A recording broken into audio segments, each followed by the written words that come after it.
Thomas Paine, Thomas Paine, Thomas Paine, Sam Adams, Sam Adams, Sam Adams, Benjamin Franklin, Benjamin Franklin, Benjamin Franklin. These men spoke up for what they thought was right. From their courage came such documents as the Declaration of Independence and the Constitution of the United States. From their willingness to speak what was sometimes unpopular but right, we enjoy such liberties as freedom of speech, the right to keep and bear arms, and freedom of religion. There are those who still wish to oppress our freedoms, and there are still patriots willing to stand up and defend life, liberty, and the pursuit of happiness. Men like Zeb Bell, who honor our founding fathers and what they stood for. It's now time for Zeb at the ranch, speaking up and defending your freedoms. Brought to you by Magic Valley Les Schwab Tire Centers and all of the other great advertisers on the program. And now, Zeb Bell. Former Senator Alan Simpson said this, how true it is. Those who travel the high road of humility in Washington, D.C. are not bothered by heavy traffic. Morning, everybody. Here comes Kate Smith and God Bless America, followed by a Patriot with our Pledge of Allegiance. Come on, call in, Patriots. Good morning. And a good morning to you and yours on another soggy day. We're going to hear about the weather in just a second, but right now I want to tell you, Zeb at the Ranch, I'm Zeb Bell with our major sponsor, your Magic Valley Les Schwab Tire Centers, all 7 locations serving you with the best of tires for your driving needs. And, of course, some of our great advertisers like Burley Physical Therapy and Rehabilitation at 1263 Bennett Avenue, Suite 2 in Burley, helping you get back to being you. Right now, let's go to the phone line and have our Pledge of Allegiance. Good morning. Well, good morning, sir. Well, go ahead. All right.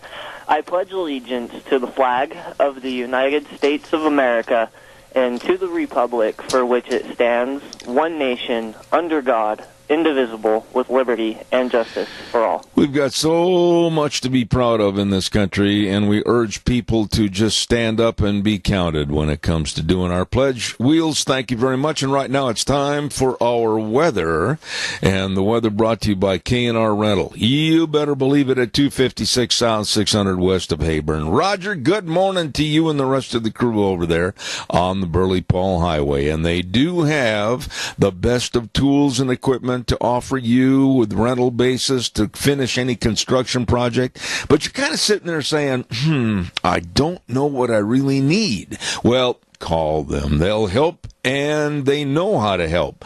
With the best of, like I said, all the tools and equipment you need at 678-3122 K&R Rental. Now, let's see how soggy it's going to be today. Here's Gina. We are expecting more rain showers today, plus we're in a flood advisory. Here's a look at your weather forecast. Yes, rain showers for today, about a 90% chance.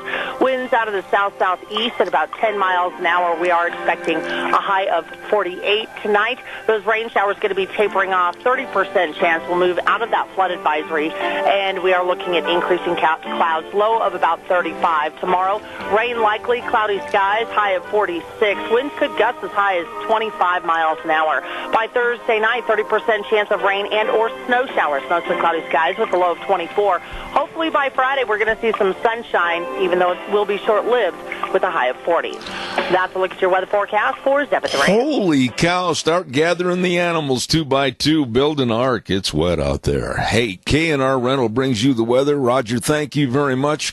And they get there early in the morning at 7 a.m. to start serving you on the Burley-Paul Highway with all the tools and equipment you need. I guarantee you they've got a great big front yard just full of equipment waiting for your use. K&R Rental, 678-3122.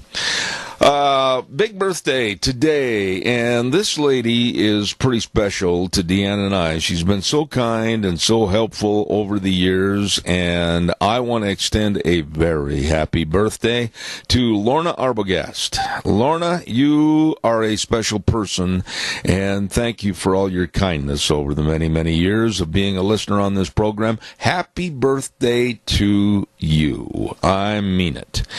I want to remind you, too, that we're going to have Lunch Bunch tomorrow at Denny's Restaurant, 611 North Overland in Burley, and we invite you to be there. Oh, do we ever. We're going to have a lot of fun. We give away a lot of door prizes, too, from Walmart, Smith's Foods, Hanson Mortuary, Stokes Groceries, along with Doug Martin and Denny's. And we urge you to come on down to America's Diner, Denny's Restaurant, 611 North Overland in Burley. Great food, really, really nice people, providing the best of service and a lot of fun. 11:30 tomorrow, Lunch Bunch at Denny's Restaurant. And they have another location at 291 Pole Line Road in Twin Falls. Denny's Restaurant, America's Diner.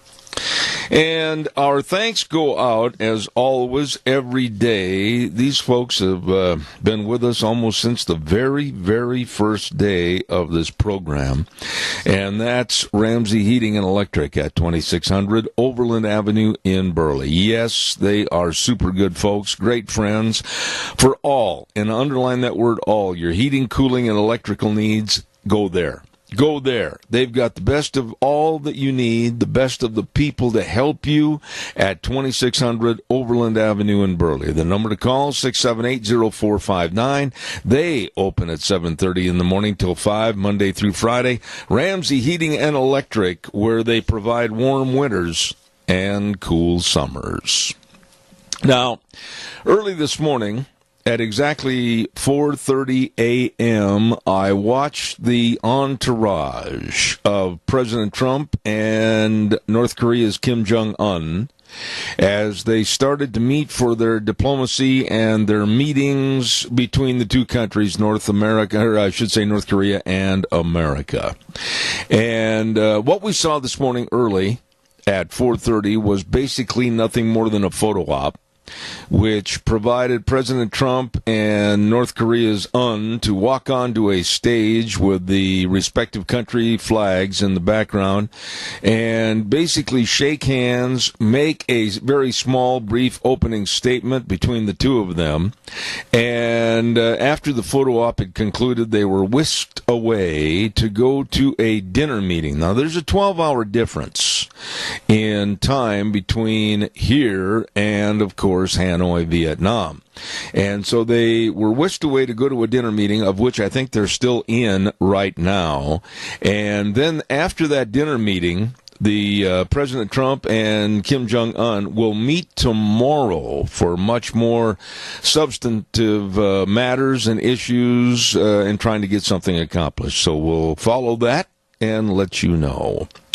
Calls are welcome, 436-2244, 1-866-927-4587.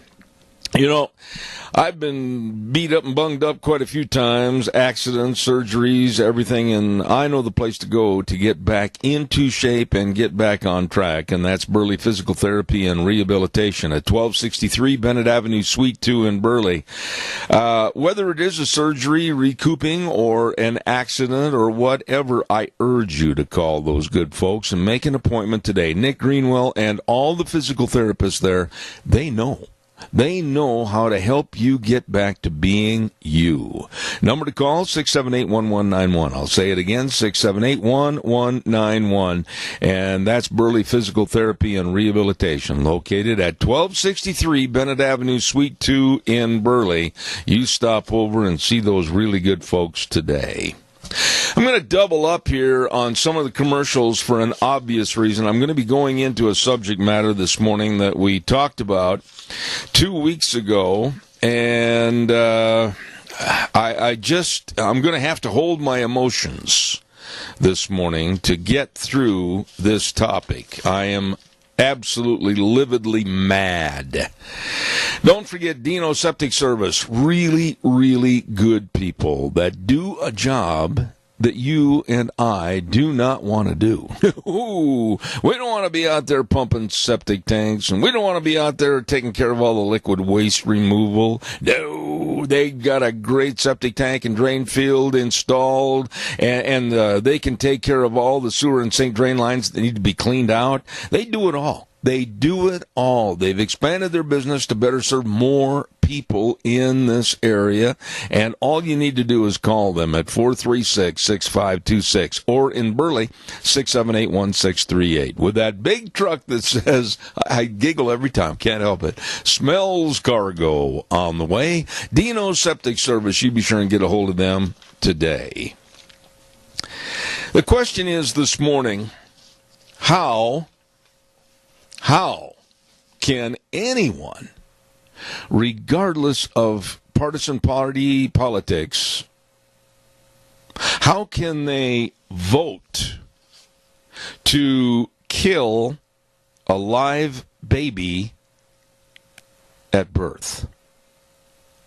Now, like I said, I wear my emotions on my sleeve quite a bit, and when I was following this bill called the Born Alive Abortion Survivors Protection Act that was introduced by Senator Ben Sasse of Nebraska, it failed to be passed in the Senate this week. And I don't and I can't understand why. We're talking about a poor, lonely, crying baby that has been born into this world, laying on a gurney, just brought into this world, and no one comforts or caresses the child because a decision is being made to kill this forlorn baby. Now, this baby has already gone through hell. They have already tried to abort this baby, and this baby lived. And this baby was birthed into this world. But now, here in the United States, Democrats, and I'm going to point them out, that voted to veto this bill as a safety and sanity precaution against letting these babies die, I have no words that I can sit here on the radio and use in my complete disdain and, yes, hate for these politicians. And the ones that are the more pronounced that you know that voted against this Born Alive Abortion Survivors Protection Act are all running for the Democratic nomination to possibly become the president in 2020. Here are the sleaze. Senator Cory Booker, New Jersey. Kirsten Gillibrand, New York. Kamala Harris, California. Amy Klobuchar of Minnesota. And Elizabeth Warren, Massachusetts. And Bernie Sanders, Vermont. Now, this may sound harsh. It is. And if you have small children, you might want to just all of a sudden turn the radio down or whatever. But I thought about this a lot this morning, and I'm very careful about saying this, but I'm going to say it anyway. And I'll take the retribution against me. Damn them. I mean that. Damn them for voting basically for murder, infanticide. If you think for 5 seconds that if one of those people I mentioned does get the Democratic nod, then I'm not going to go after them like a cat to a plate of milk, you're wrong. I will do anything legally I can do on this radio program and working with other people and other hosts in other states at other programs to go out and nail their hide to the barnyard door. Have we lost our minds in this country and our common sense? That is pure murder. That little baby laying on that gurney, crying and absolutely writhing on that gurney because nobody has picked it up, no one's comforted it, no one's given it any feeling of love or any emotion towards that child. They're letting it lay on that gurney until they make a decision to kill it.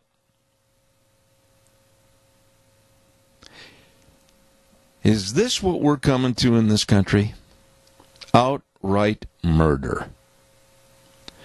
Calls are welcome, 436-2244, 1-866-927-4587. And I really mean this when I say it, too.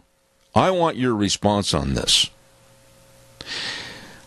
I just can't imagine that we've become this cold, this calloused, and this inhumane. Call me, 436-2244.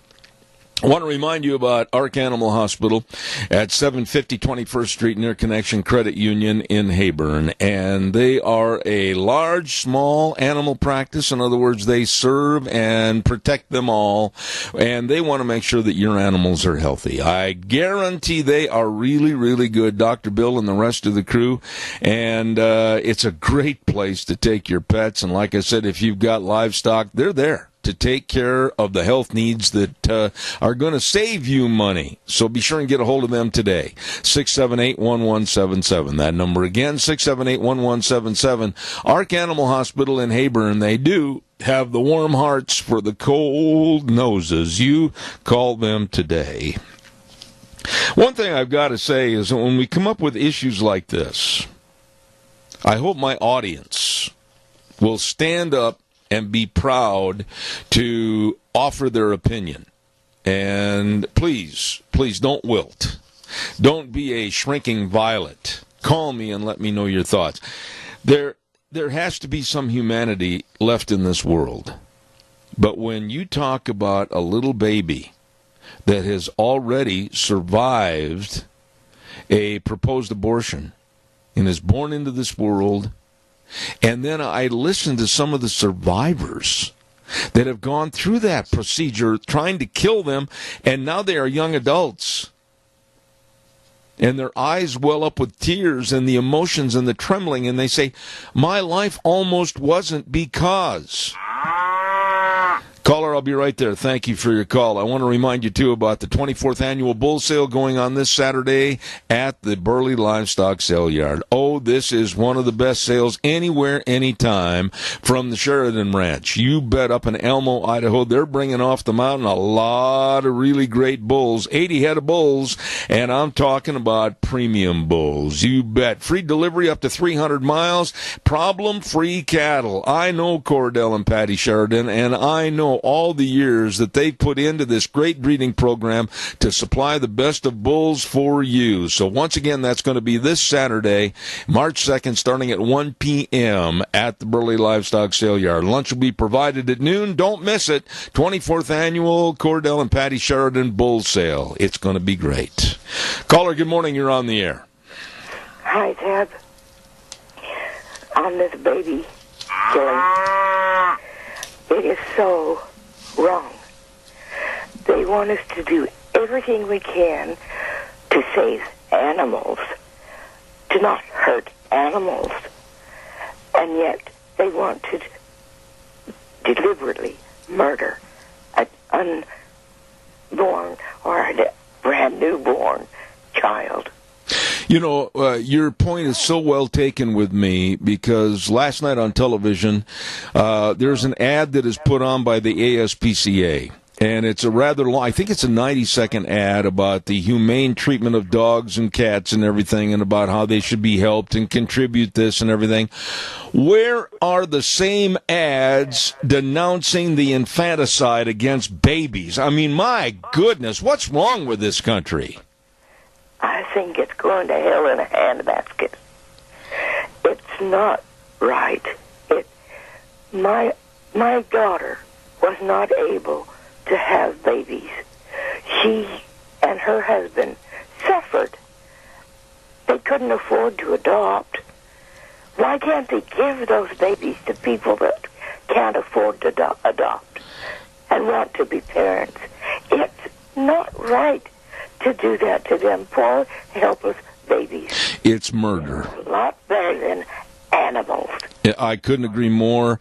It's nothing more than murder. Thank you so much for your call. I appreciate it, and God bless you. Thank you very much. Thank you.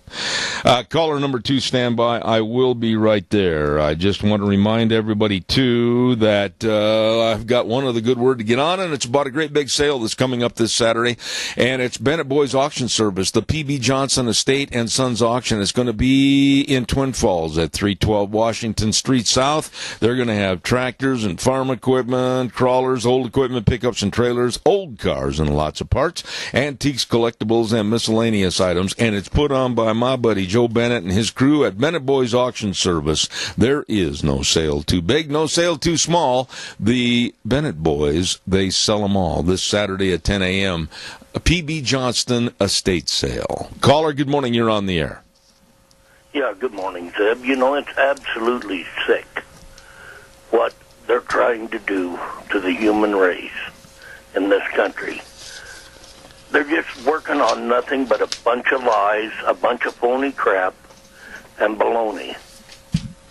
It just upsets me to no end to think of even doing an abortion after one day of being pregnant, let alone letting the baby be born and then starve it to death or tear it apart however you want to do it. It's just absolutely 100% wrong.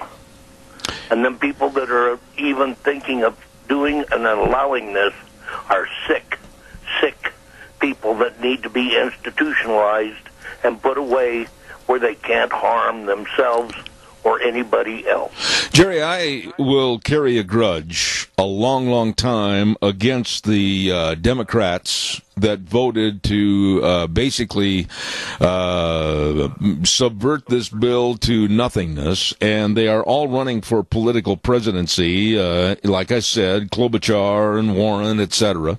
And I'm going to remember this, and I'm going to remember the evil. I'm going to remember the vileness of what they did when they voted against this bill, and I am going to go after them. I promise you, every single day on this program, I am going to go after them and hopefully do some good in getting them defeated and literally thrown out of politics. They should resign from any possibility of running for the presidency. They are not qualified. I will agree with you. And, you know, to take a statement that President Trump says, let's make America great again, and make that demonized, it's just ridiculous. Couldn't agree more. We should all be proud to be Americans, and we should strive with all our heart and all our might to make this country better than it is. Amen. It's been a great country, but it could do better.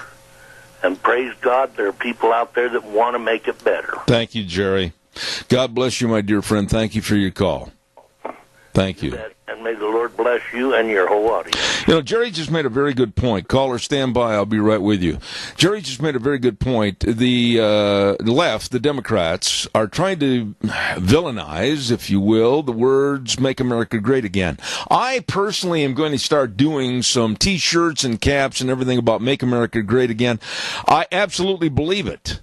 When you hear stories like this about infanticide, murdering babies, you're doggone right we'd better try to make America great again.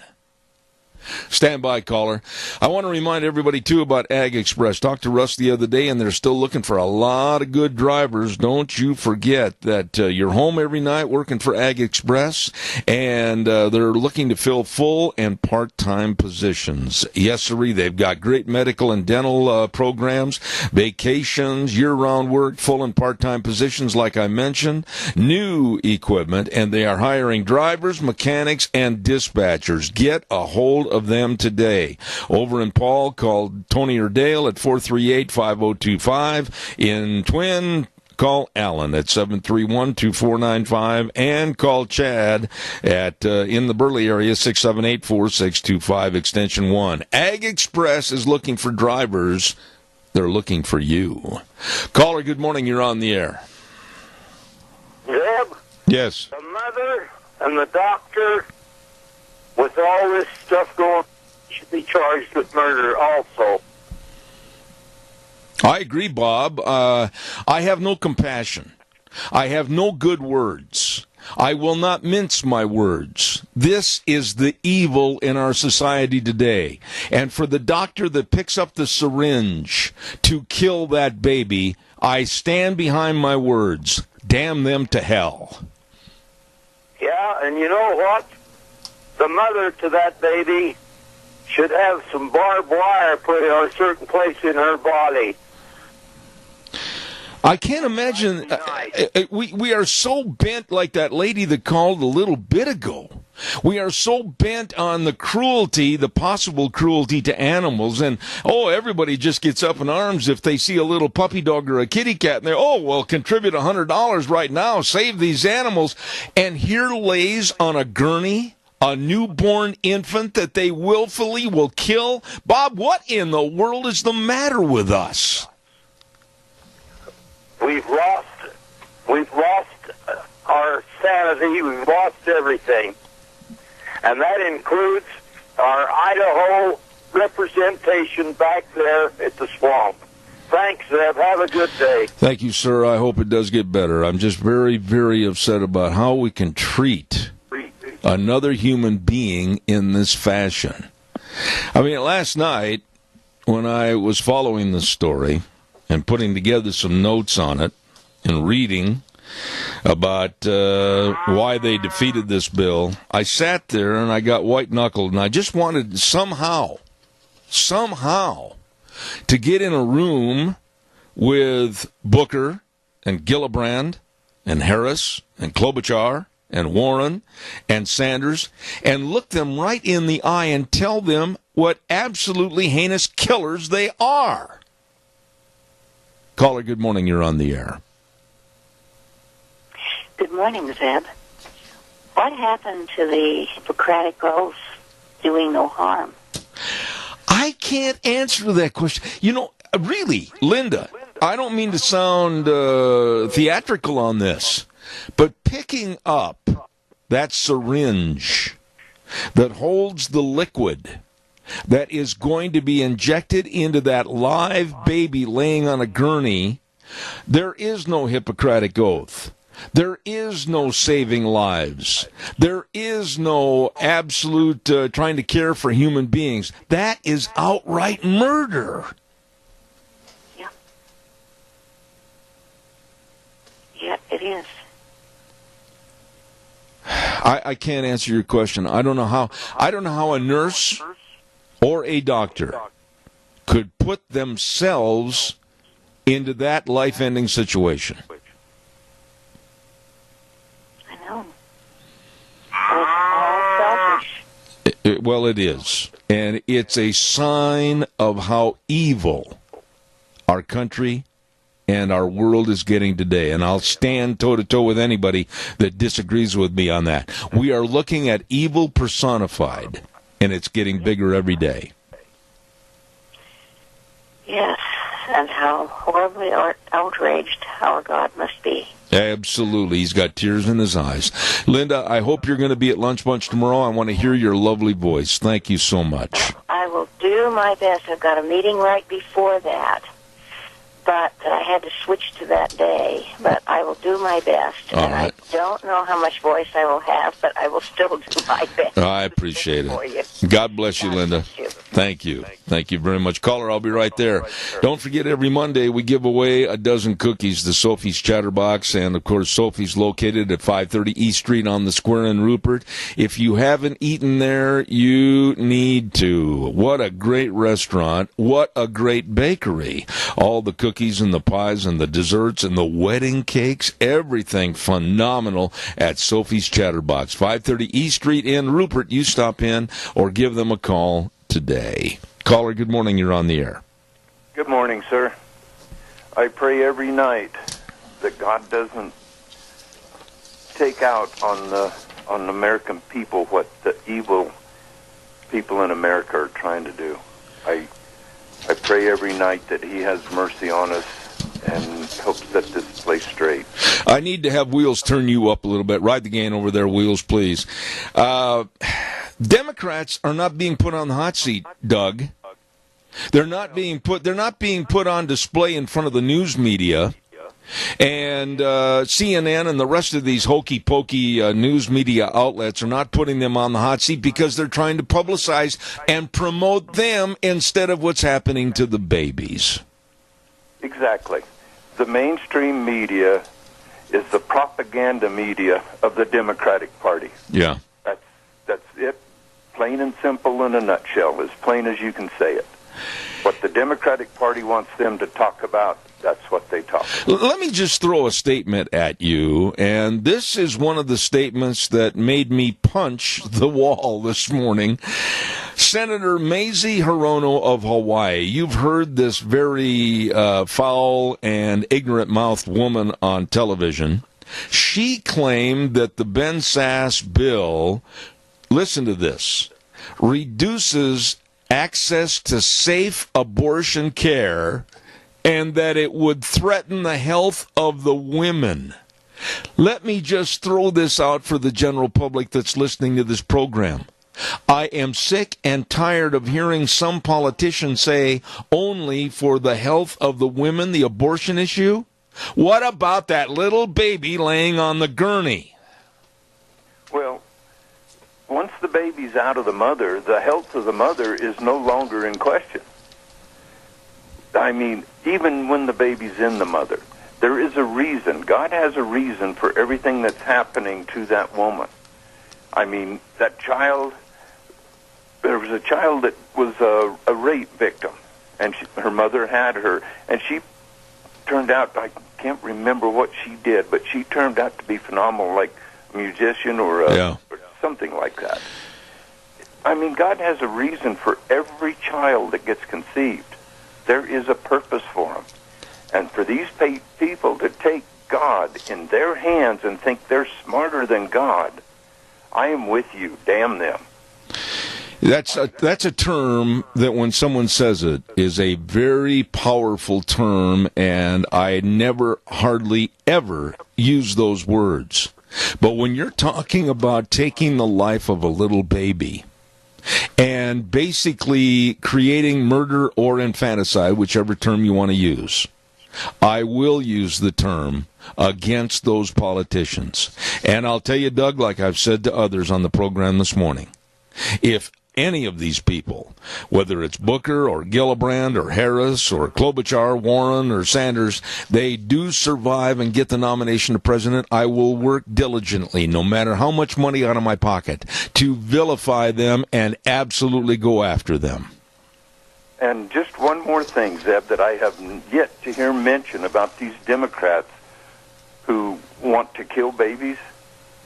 How hard do they fight to stop the execution of some man that goes in and brutally murders and rapes a family? Yeah. Who will fight tooth and toenail to protect that man from being executed? I dare somebody to call this morning and criticize either you or me or anyone with our verbiage about what's going on. Because the left is comprised of evil and cowards. I'm going to stand behind that statement. You would not believe the amount of calls I get after the program, or the nasty thoughts, or the unsigned letters, or whatever. They are evil and they are cowards, and I'm going to stand behind that statement. Yes, and I often watch on YouTube and what was that guy on Duck Dynasty, the father? Robertson, Phil Robertson. Yeah. He had a deal on YouTube about Democrats and evil, and he was reading out of the Bible what they are doing and what it tells you not to do. Absolutely. And I'll tell you, it is very moving, and it speaks the truth. When I listened to that young girl, caller number 2, stand by, I'll be right there, I promise. When I listened to that young lady last night that was on TV, she was approximately, and please don't hold me to this, I'm estimating between 19 and 23. She was very articulate, very sweet lady, talking about how she was an aborted baby that lived through the process, and she described the process that was used to try to kill her. And then she said she was so fortunate and thank God that her life was spared. And now she's a young adult. She's got a family. She's got a great job, a career, great education. How dare we act like God? It's sad. And the Democrats have shown their distaste for God when they booed him in their national campaign. Amen. That right there told me all you need to know about the Democrat Party. If you vote Democrat, you are voting for evil. I couldn't agree more. Doug, I got to run. I've got another call, but quickly, senior centers? Yes, sir. Let's help them. They're struggling right now. I mean, the Burley Senior Center needs some help. If anybody, any business out there can go down and buy 100 pounds of hamburger, go buy $100 worth of hamburger and take it to them. I mean, or go give them some money and let them buy it. But let's help the senior centers. You know, if they didn't, hell, I'm sorry, my mind just went blank, but God bless everybody. All right, Doug, thank you very much. Caller number 2, you're on the air. Go ahead, please. I was hoping to be able to have an interaction there with Doug also, but why are we are no different right now in this country than what Hitler was with the Jews. If you're looking for an argument on that statement, you're not going to get it from me because I see so many comparable notes or corresponding notes that happened and are happening again with a devaluation of life, whether it's on the infant side or the elderly side with kind of a hemlock society. I think, caller, you will agree with me that every day we see more lack of respect for the living, whether it's like the infants or the elderly, and I am very afraid of what's going to happen in the next 4 to 5 years. Oh, I think it's going to be faster than that. In fact, while I was on the air with For You, and I did some research on a particular article that I found, there are 5 places here in the United States, all back east, where they have built what they call the gates of Baal. Obviously, several of them are in New York. Mm-hmm. And so with this abortion thing that they're doing, killing these babies, what's the difference between what Baal did in human sacrifices than what they're doing right now with these babies? Let me ask you a question quickly and give me a short answer on this. I've got to get to the weather. But all of a sudden now you are a nurse. And you're standing next to that gurney of that newborn child, that infant. And the doctor walks out and hands you a syringe. Now, you've been a nurse for 25 years. And you have reached the highest pinnacle of what you can do. Registered nurse, licensed nurse, whatever. And they tell you to inject that baby and kill it. What are you going to do? I couldn't do it. I would not be able to do something like that. They could fire me. I would risk losing everything I had over taking a child's life like that.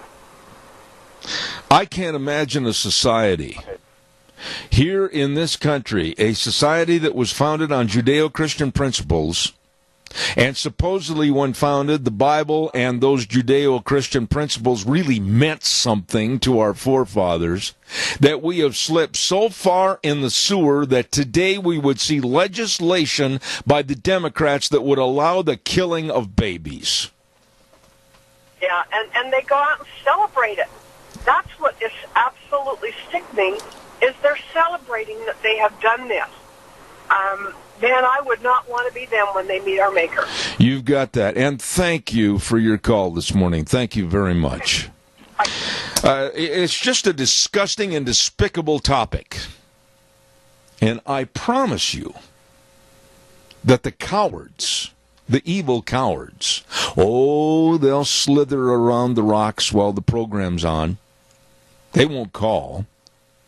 And then when the program's over, they will slither to a little open spot, and then they will come on and attack me for talking about it. These are the evil, slithering cowards of the left. Time for the weather forecast, and the weather brought to you by Mount Harrison Audiology and Hearing Aids, and they are located right behind the Minidoka Hospital across from the emergency room, and I urge you to call them for a hearing screening.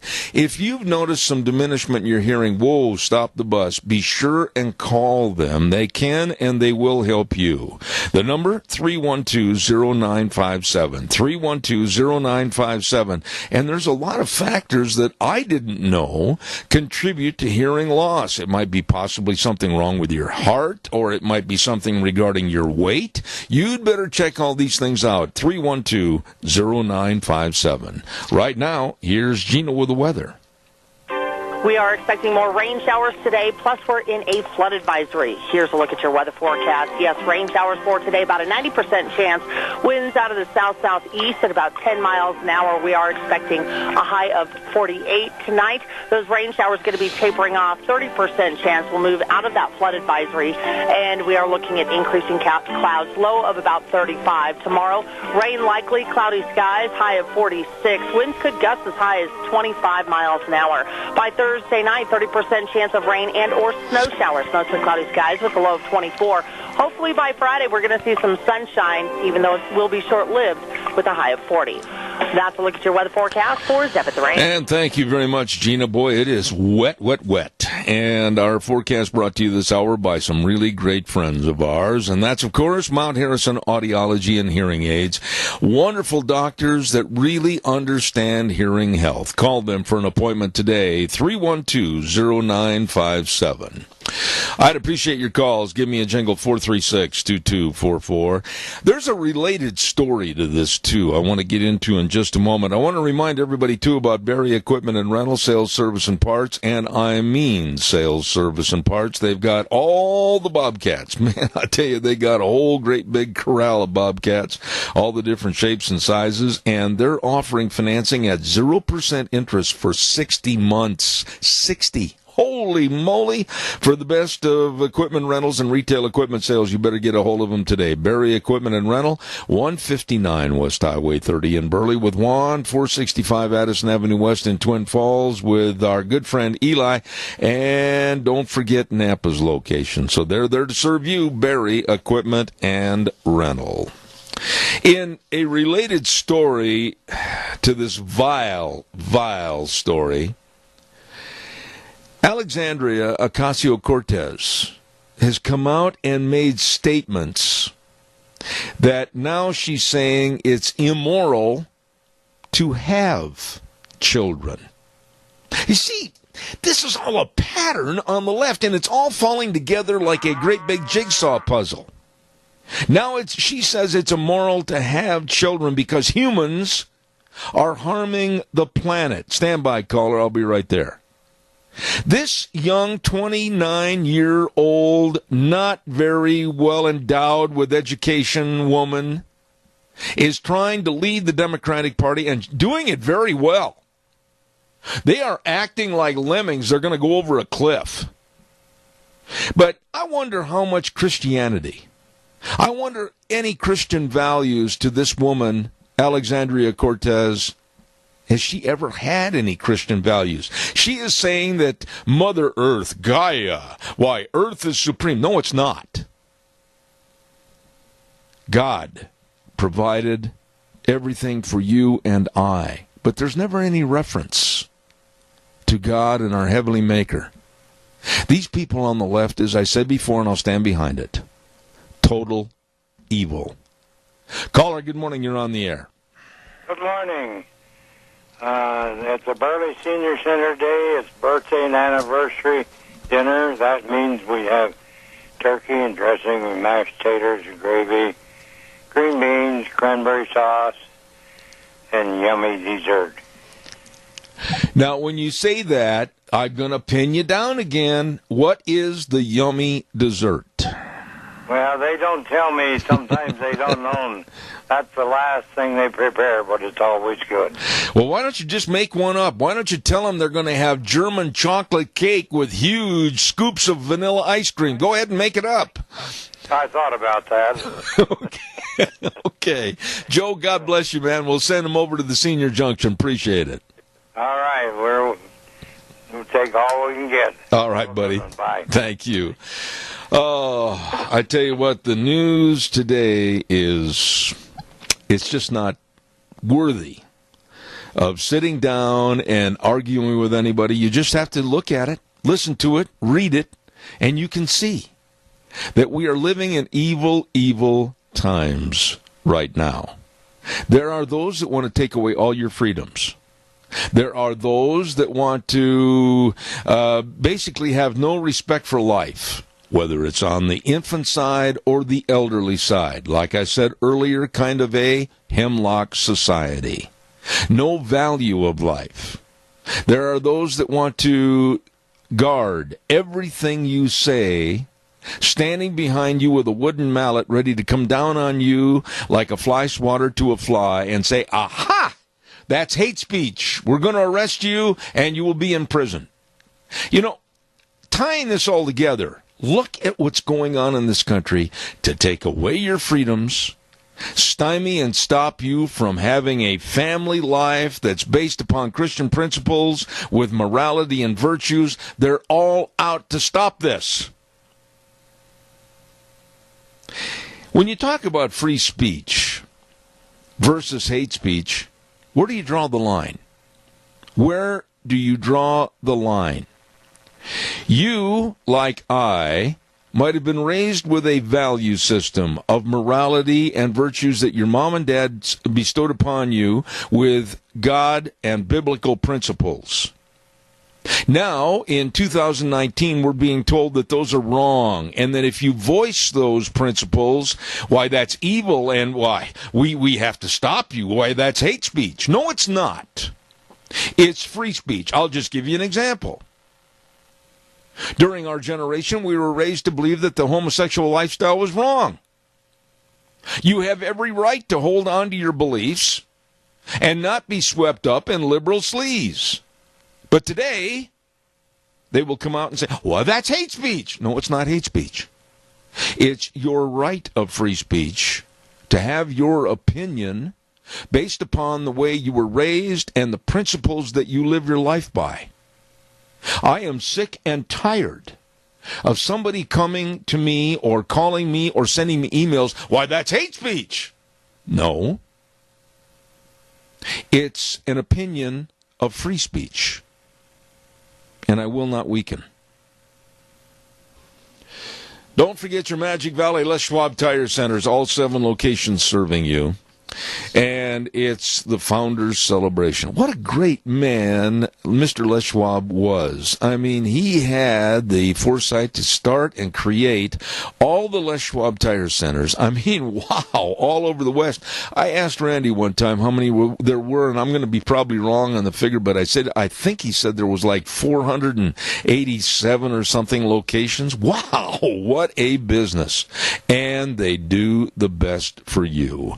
Absolutely the best of tires, all the tread designs, all the sizes for all the vehicles, many of which are on sale at prices you can't afford to pass up right now during the Founders Celebration at your Magic Valley Les Schwab Tire Centers. Stop in. They also have and offer the best in brake service and front-end alignment, shocks and struts and batteries. All of this with Lane and Rupert, Dave on Blue Lakes and Twin, Mike and Buell, Mike and Jerome, the Twist family in Paul, Daniel on Pole Line in Twin Falls, and Randy on Overland in Burley. The best. Your Magic Valley Les Schwab Tire Centers. Holy cow. Oh, by the way, if you run out of things to worry about today, listen to this. You're not going to believe this.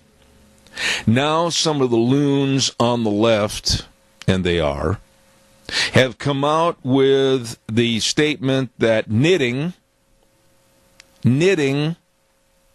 is racist. I can't make this stuff up. I mean, no way would I have ever sat long enough in a dark room in a rocking chair and said, all of a sudden knitting is racist, but they did.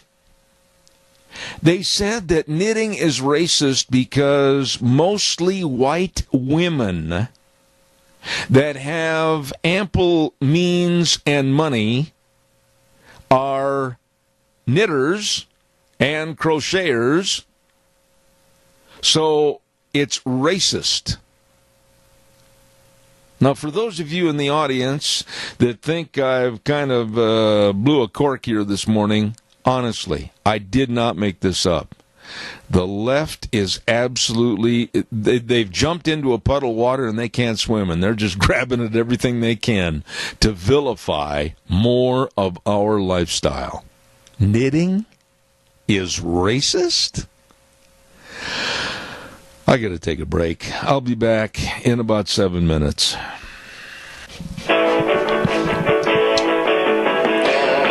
Oh, good morning. Good morning. Welcome back. Hour number 2 on a soggy, use that terminology again, with the weather forecast that Gina has. We'll get to that a little later, but it's going to keep on raining for a while.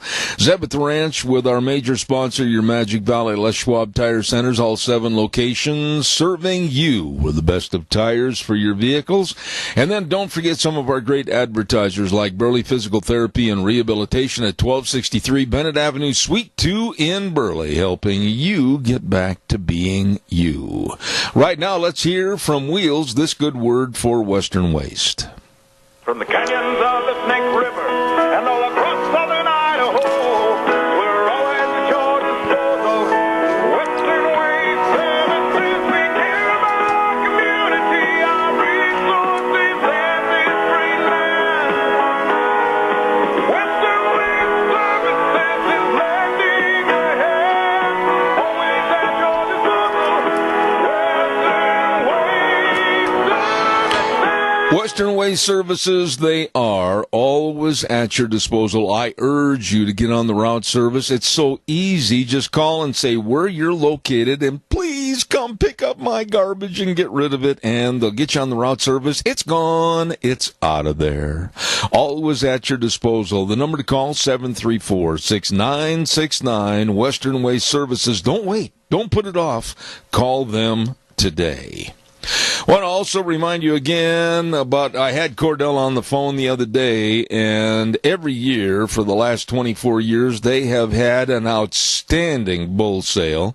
Sheridan Ranch Bull Sale, where these cattle are raised in the rocks and they know how to handle themselves. These are excellent bulls, and they're going to have about 80 head of bulls going through the ring this coming Saturday at the Burley Livestock Sale Yard. 1 p.m. sale time, March 2nd. Lunch will be provided at noon. Don't forget, free delivery on these bulls up to 300-mile radius, and these are problem-free cattle and some of the best bulls you'll find anywhere. 24th Annual Bull Sale, Cordell and Patty Sheridan, this Saturday at the Burley Livestock Sale Yard starting at 1 p.m.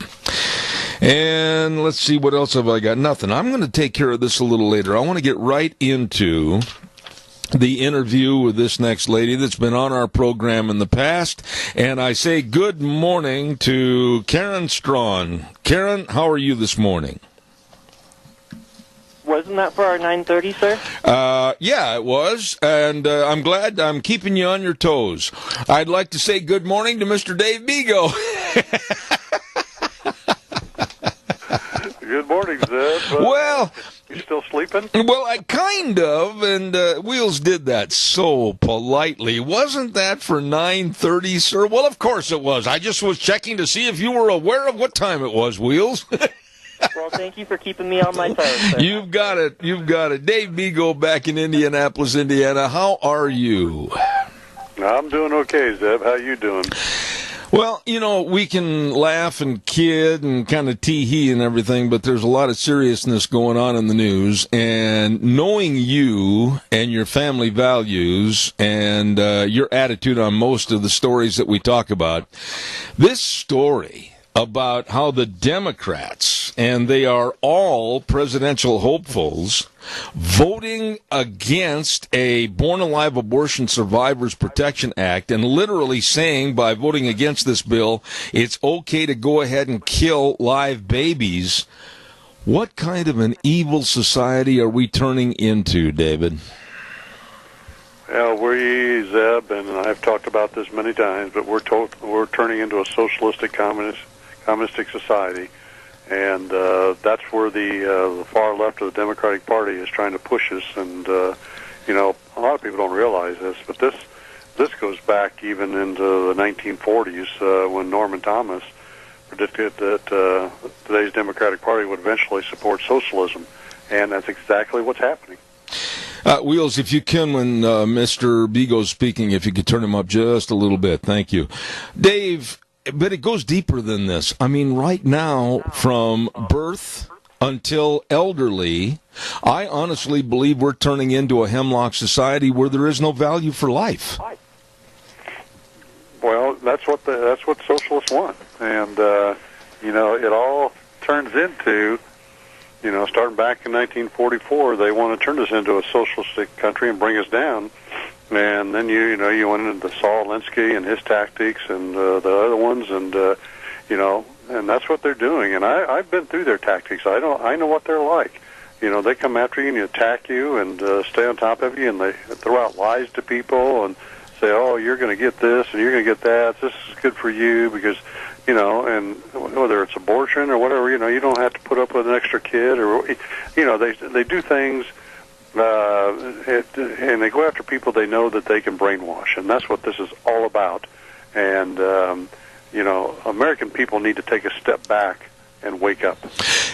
All the votes against this bill were from Democratic hopefuls to run for president. Cory Booker, Kirsten Gillibrand, Kamala Harris, Amy Klobuchar, Elizabeth Warren, and Bernie Sanders. And I have made a vow in the first hour of this program this morning that if any of them do achieve the pinnacle of success of running for president on behalf of the Democrats, I will go after that particular person with all the resources I can on this program and fight them as being the evil sadists that they are with no value for human life. Well, I agree with you 100%.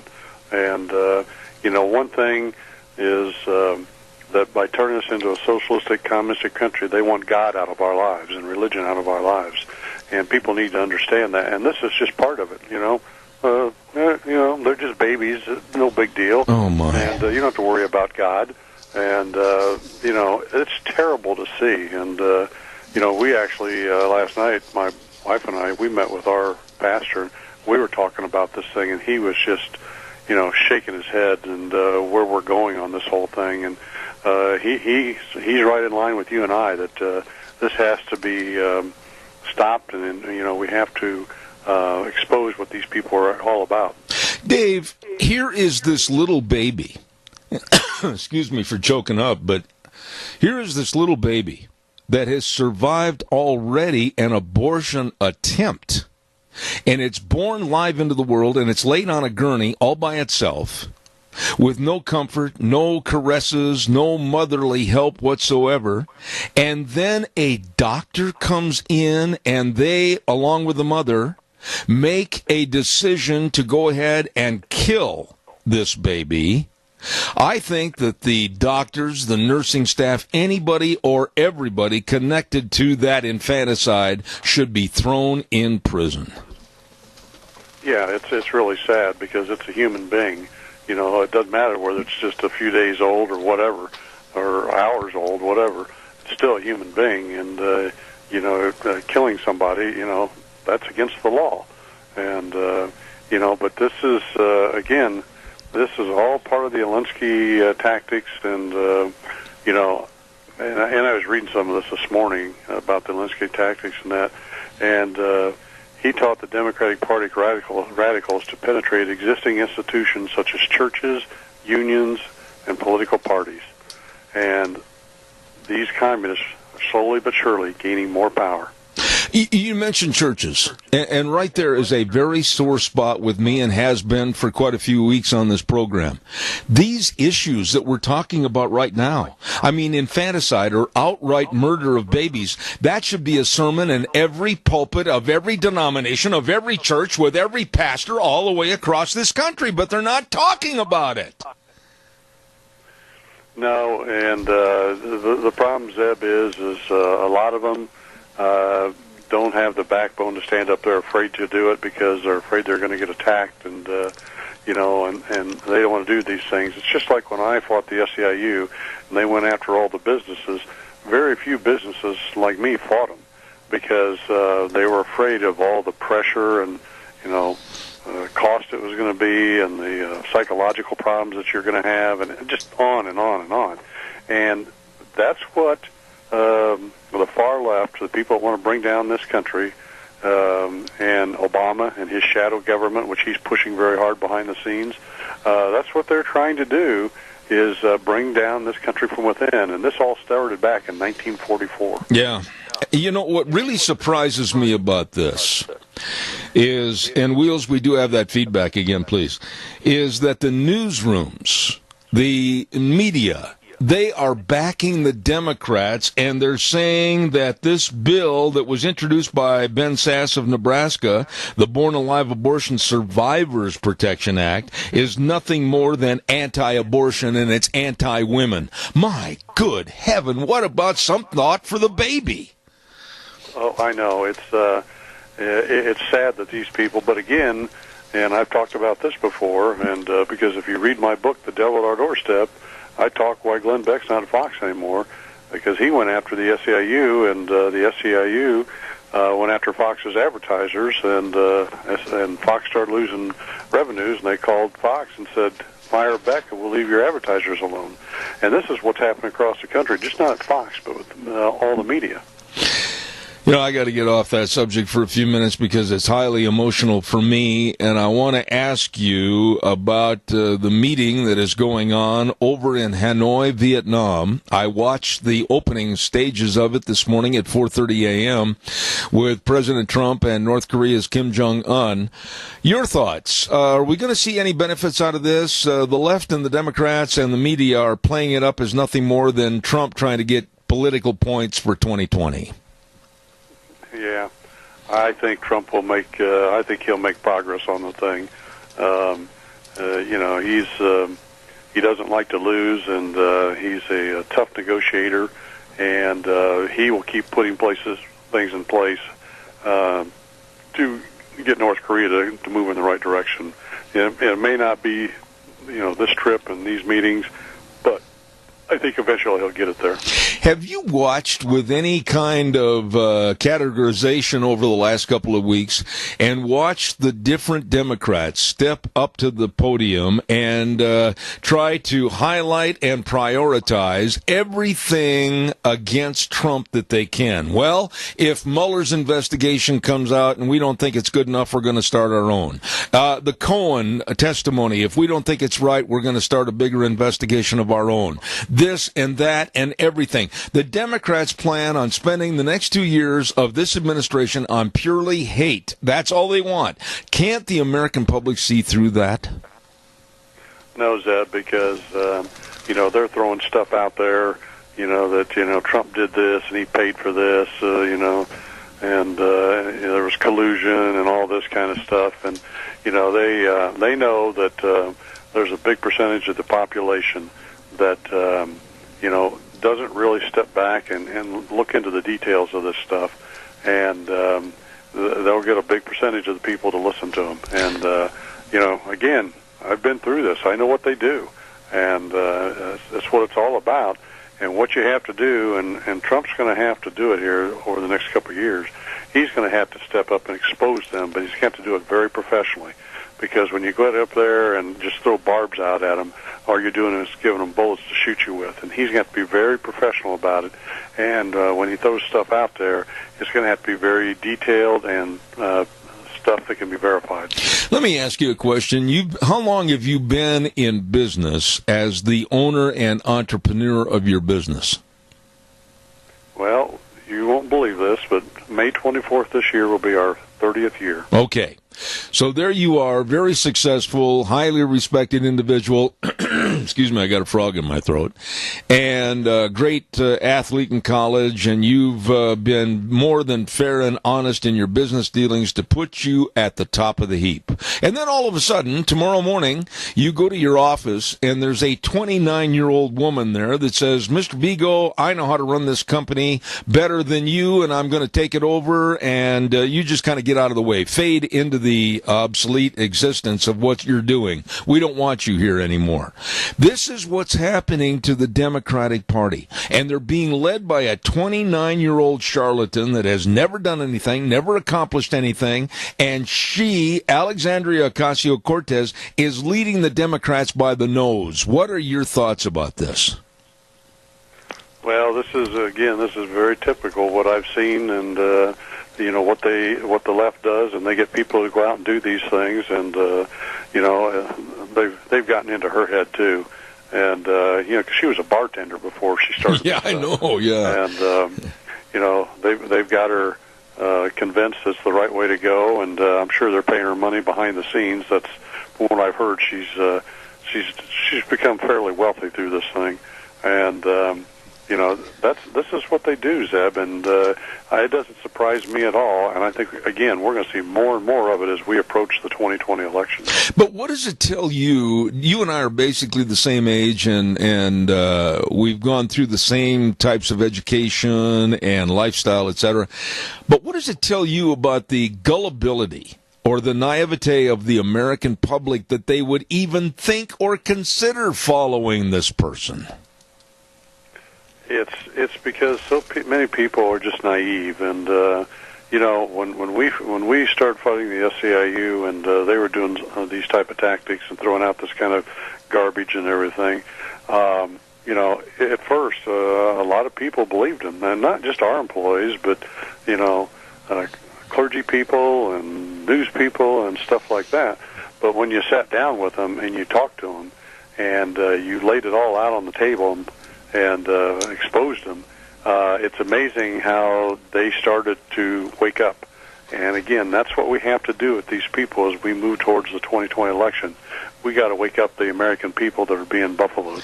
Well, some of the asinine and completely uneducated statements that she's made about, we're all going to die in 12 years, global warming, climate change, and nobody else should have any more children, why we've got to think of the planet, or let's not worry about the cost of climate change. Let's go ahead and spend $193 trillion.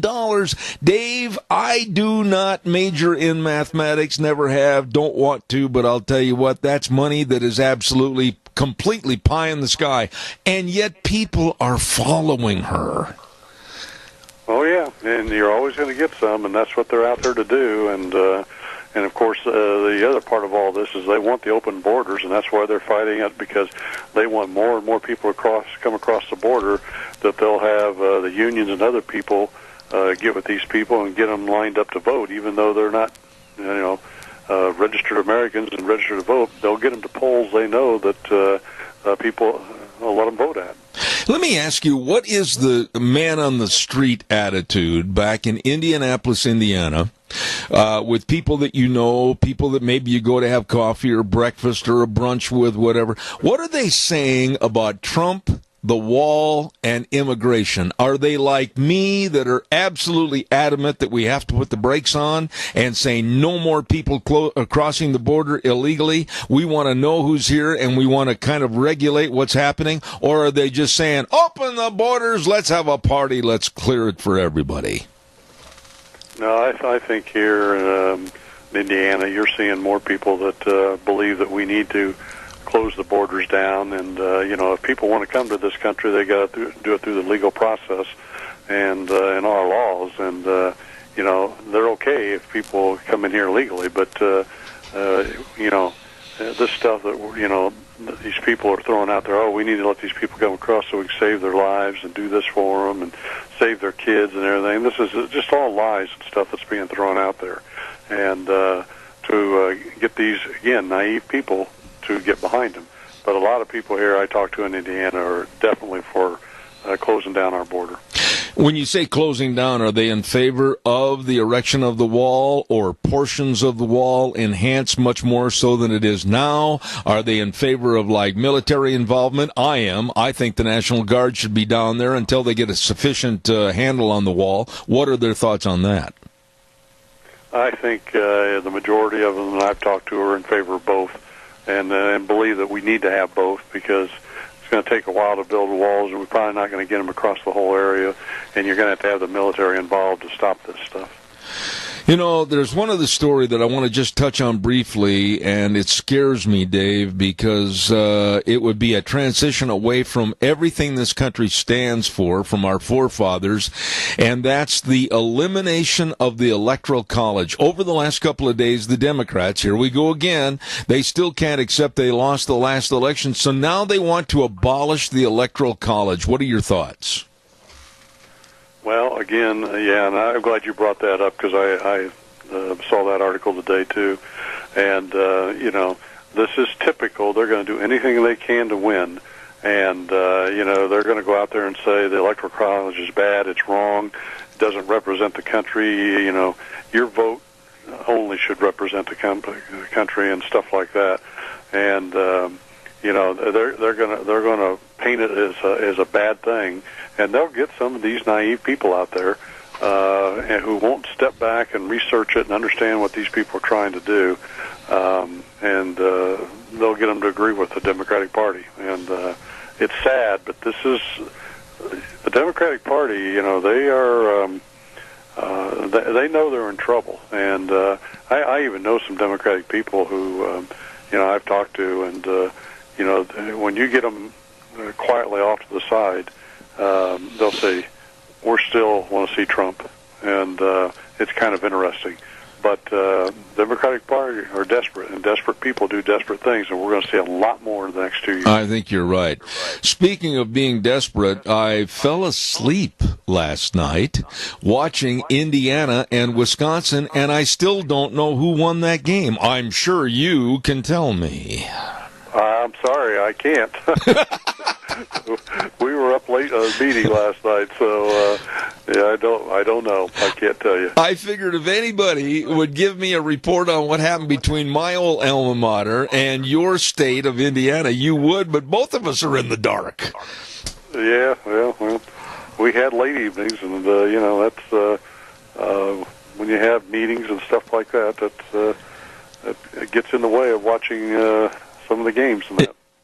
Amen. Listen, my dear friend, it's good to be back home. It's good and great to be able to talk to you on the radio. Even though I almost kind of passed by you and went to the next guest, I apologize. God bless you, and thanks for being on the show. Well, that's fine. It's great to have you back, and you need to wake up this morning. I will, Dave. Dave Bego, Indianapolis, Indiana. God bless you. Thanks so much. Take care. All right. Good friend of mine right there, and always good with political analysm, or whatever you want to call it. I appreciate his remarks. Oh, we've got to pay some bills here. Let's see where we're headed. My dear friend, Joel Heward, he was over at our house the other night, and we had the nicest visit. He is really a sincerely nice man, and very concerned about you and your families. And I'll tell you what. He is urging everybody to really take kind of stock of things and understand that when we pass away, maybe there's certain wants that we want at our funeral. Well, the pre-planning of funerals is extremely important. And I know that Joel Heward at Hanson Mortuary urges you to contact them for the pre-planning, and they will sit down and help you line out everything A through Z. Please call them today at 436-5636. Hanson Mortuary at 710 6th Street in Rupert. Joel Heward, his family, and his staff always upholding the highest ethical standards with unquestioned integrity in serving you. And Joel also serves you at Morrison Payne Funeral Home on East Main in Burley. Don't forget, Hanson Mortuary in Rupert. Let's see, what else have I got to tell you about here real quick? Oh, Lee's Furniture, Floors, and more. I think our dear friend Jeff, I haven't checked with Deanne yet, but I think he's out of town and coming back next Monday, as a matter of fact. So we'll be able to find out more about what's going on over at Lee's Furniture, Floors, and more. But I can tell you this. They have got all the carpet, all the flooring, everything for the beautification of your home. And they've got those reclining sofas. Oh, you can be like me, kind of push it back a little bit, sit there with a bowl of popcorn, unbuttered and unsalted naturally, and watch a good movie and miss the last half of it because you fell asleep. They've got all the love seats, and they've got all the sectionals and the sofa sleepers, all of this and more at Lee's Furniture furniture, floors, and more at 459 Overland in Burley. Please stop in and talk to their very knowledgeable helping staff at Lee's Furniture, Floors, and More in Burley. Real quick, one more note. I'll tell you, our friends at Let's Ride. Vroom, vroom, get your motor running and head for the hills. They're getting a lot of snow up there. And Let's Ride is located at 270 Highway 24 between Rupert and the World. They've got all the snowmobiles. They've got all the accessories. They have a super service department to keep you running. I know firsthand. These are really good, sharp people. And, you know, it's also time to think about, hey, we're not that far away, I hope, from four-wheeling season. They've got all the four-wheelers. You ought to see that showroom over there. I don't know who designed getting everything in there, but they did a heck of a good job. Let's Ride, 270 Highway 24 between Rupert and the World. And it's true, this is where the fun is sold. I'm going to talk to my itty-bitty buddy over there for a minute. Wheels, get on the microphone real quick. Are you there? Yes. Am I allowed at this time now to go to my 9:30 guest? Yes, sir, you are. She's on the phone for Okay. I made a mistake too early. All right, there we go. Ladies and gentlemen, this next lady's been on our program before, and she, like me, is very outspoken, and I can't wait to hear what her remarks are this morning. And we say good morning to Karen Strawn. How are you? Oh, you know, I'm just waiting for this cold snap here where I am to end. Experts were predicting that birds were going to start falling out of the trees soon, and we'd have a mass die-off of elk and deer because it's just been brutal. It's been absolutely minus 45 at night. Minus 40 is where Celsius and Fahrenheit shake hands and part ways. So it's just been, and that's been for 3 weeks. So I'm coping. Share with me the location as to where you are in case we need to send care packages.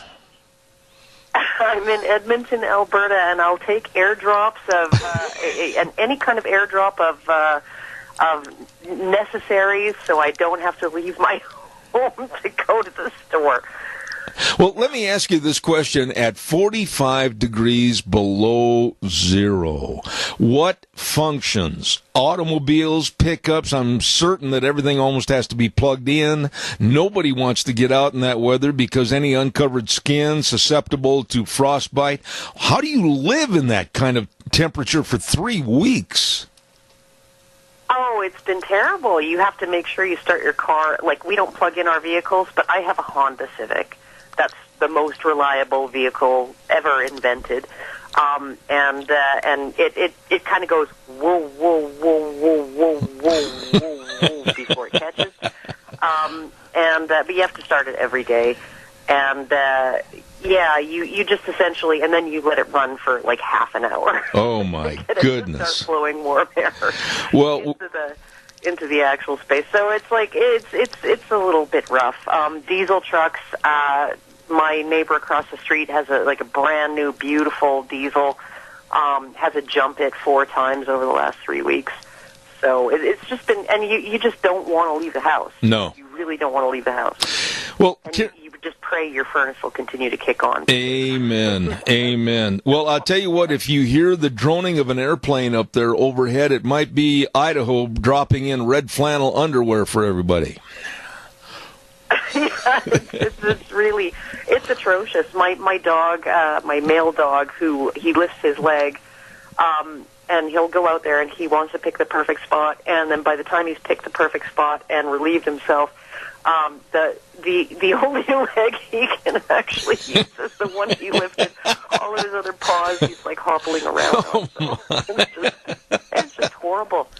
Awful. Well, listen, I wanted to get you on the program this morning and talk about a subject that it just grates me. I'm going to tell you right up front that I am so upset and I'm so mad and frustrated that this transgenderism that's sweeping across our United States and for that matter the world is now destroying, and I'm going to use some harsh language, it's destroying and ruining girls' athletics because of the transgender males going into girls' girls' athletic programs, and I think it's got to stop, and if they're going to do anything, they should run or perform only in exhibition and not for actual contesting, to where they're taking away the prizes and awards to ladies in sports. What are your thoughts?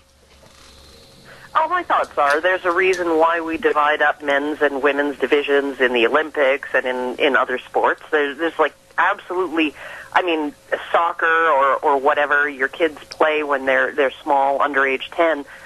Those are often co-ed. But once boys and girls hit puberty, there are significant changes, and it's not just in terms of testosterone and all of those things, because transgender athletes they are hormonally compliant with what if you're a trans woman, you're hormonally compliant with female hormones, but it's the skeletal structure, it's muscle mass and density. It's upper body strength. It's the number of red corpuscles in your bloodstream per liter of blood. So, I mean, like the heart capacity, all of these things, right? So it's not just upper body strength. It's all kinds of differences that get kind of solidified during puberty that make men superior athletes compared to women. We would never put Ronda Rousey in an MMA cage with Brock Lesnar or Georges St. Pierre. We would never do that. But essentially, if you take a year's worth of testosterone blockers and estrogen, even if you're 30 years old and you've only been self-identifying as a woman for a year, you now get to go in and without very much skill, beat the crap out of women in the ring, and I completely agree with you that yes, like exhibition, sure. I was not in terms of competition. Absolutely, not even like it's an unfair advantage, and women's sport will be essentially it will become trans women's sport. Why in the world, why are they letting this happen, though? Because here in this country, the United States, and I'm sure I don't have to tell you about Title IX, Title IX, simply put, was developed to create a more equal playing field for the ladies in high school and college athletics so that they had more opportunities in their chosen sport. Where a year ago, we followed a story about a 6'11" bearded transgender that was forcing himself upon a women's basketball team. This is absolute destruction of what Title IX is, and it's going to destroy women's athletics. Well, what Title IX describes is there shall be no discrimination on the basis of sex. So what needs to happen is we need to actually have a proper definition of biological sex that is, it complies with things like chromosomes. There are very, very, very few people who have chromosomes that are not compliant with biological sex. You would say people with genetic males with complete androgen insensitivity syndrome. So they essentially grow up as girls because their body does not recognize testosterone. So they have testes, they never descend, and their testes produce tons of testosterone, which their body can't use because it doesn't recognize. It converts it all to estrogen. And these are actually some of the most feminine people out there in terms of they don't even grow armpit hair or leg hair. They're like super, super feminine. But what you essentially have is you have this tiny, tiny, tiny minority of people whose biological genetic chromosomal sex does not comply with how they develop as people. And I don't think anybody would argue that somebody with androgen insensitivity syndrome should not be allowed to participate in women's sport, because these are people who you don't even realize that they are what they are until they hit age 15, 16, have not hit menarche yet, have not begun to menstruate. Tests are done, and they're like, oh yeah, you're actually chromosomally male, but your body cannot process any testosterone whatsoever. So I don't think anybody would have a problem with that, because these are people who were born and raised and, grew up their entire lives being essentially female. But when it comes to somebody who has gone through puberty as a male, and decides all of a sudden that, I'm going to identify as a woman, and now I'm going to go into, that has nothing to do with your biology as it you are physically, you have an advantage. Mm-hmm. Right? And I think that the idea that it's transphobic, right, to essentially prevent this from occurring, I think that's absolutely absurd. Absolutely absurd. I heard another phone ringing in the background, and I apologize that you can't answer that right now. But what about No, it's nothing important. All right, let me ask you that many athletes like Martina Navratilova and others are starting to speak up and speak out against this. And what I see as a potential problem, and I'm sure you're going to agree with this statement, is that everybody thinks, well, it's all right for the transgenders to be a part of this, et cetera, et cetera. No, it's not, because of the records. How would you like to be a top Olympic swimmer and beaten by a transgender? Or, in the case of tennis, Martina Navratilova, a world champion class tennis player, and the records go down to a transgender? Or, in the case of what we saw in Connecticut this last week, two young ladies that would have gone on to the state finals in track were eliminated because of two male transgenders. It's got to stop someplace, because the records and all the value of sports are about ready to be thrown away. Yeah, I essentially say, if we were to combine all of the male and female sports together, there would be no women in sport. So what we really need to do is we need to take a step back, and we need to say, are we going to ruin it for essentially half the population in terms of their ability to compete, to cater to less than 0.5% of the population? This is really, it's absolutely insane. And I feel for people who are transgender. I absolutely do. It must be very, very difficult. Just getting along in life. I would never wish that any of my children were trans, not because I have anything against trans people, but because it's a difficult burden to carry. It's a difficult thing to deal with. It makes your life pragmatically difficult on almost every level. But at the same time, the idea that you are transphobic if you are essentially saying, well, women actually do require, because of the physical realities, they do require their own arena in which to compete, and to have biological males impose themselves on that arena, like that I find it absolutely bizarre that this is the hill that the trans activists are going to plant their flag on.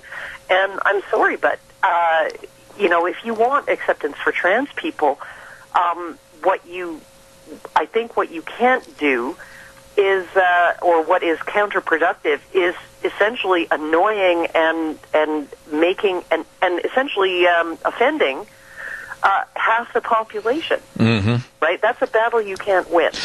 Karen, yesterday on the program, I just don't understand.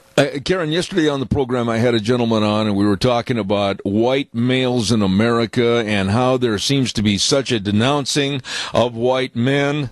Myself, others, that the women, the feminist movement, are condemning the men, saying they don't want them to be in any source of power. We're taking over and all this kind of thing. And he made a statement to me that was really kind of scary. He said, I've evaluated this situation that's going on in this country. And he said, quite frankly, for my son and others, he says, I'm very afraid that this trend of anti-white male is a trend that is not going to be reversed. What are your thoughts? Oh, it's going to be reversed. Eventually men will they will hit their tipping point. Their limit. That that they will essentially there will be a backlash. The backlash is already starting. So just the fact that you have that discussion on the radio means that there is something starting, an awareness particularly among white men, but I would say among all men. I run a men's issues channel, and a very, very overtly anti-feminist channel on YouTube, and I get black men and gay men writing me all the time saying thank you for what you do, because I'm feeling it too, right? I'm feeling that sort of negative, that bombardment of negativity against the fact that I'm male, right? I have a penis, therefore I'm evil. And so what I think is essentially going to happen is there will come this point where things start to shift in the other direction.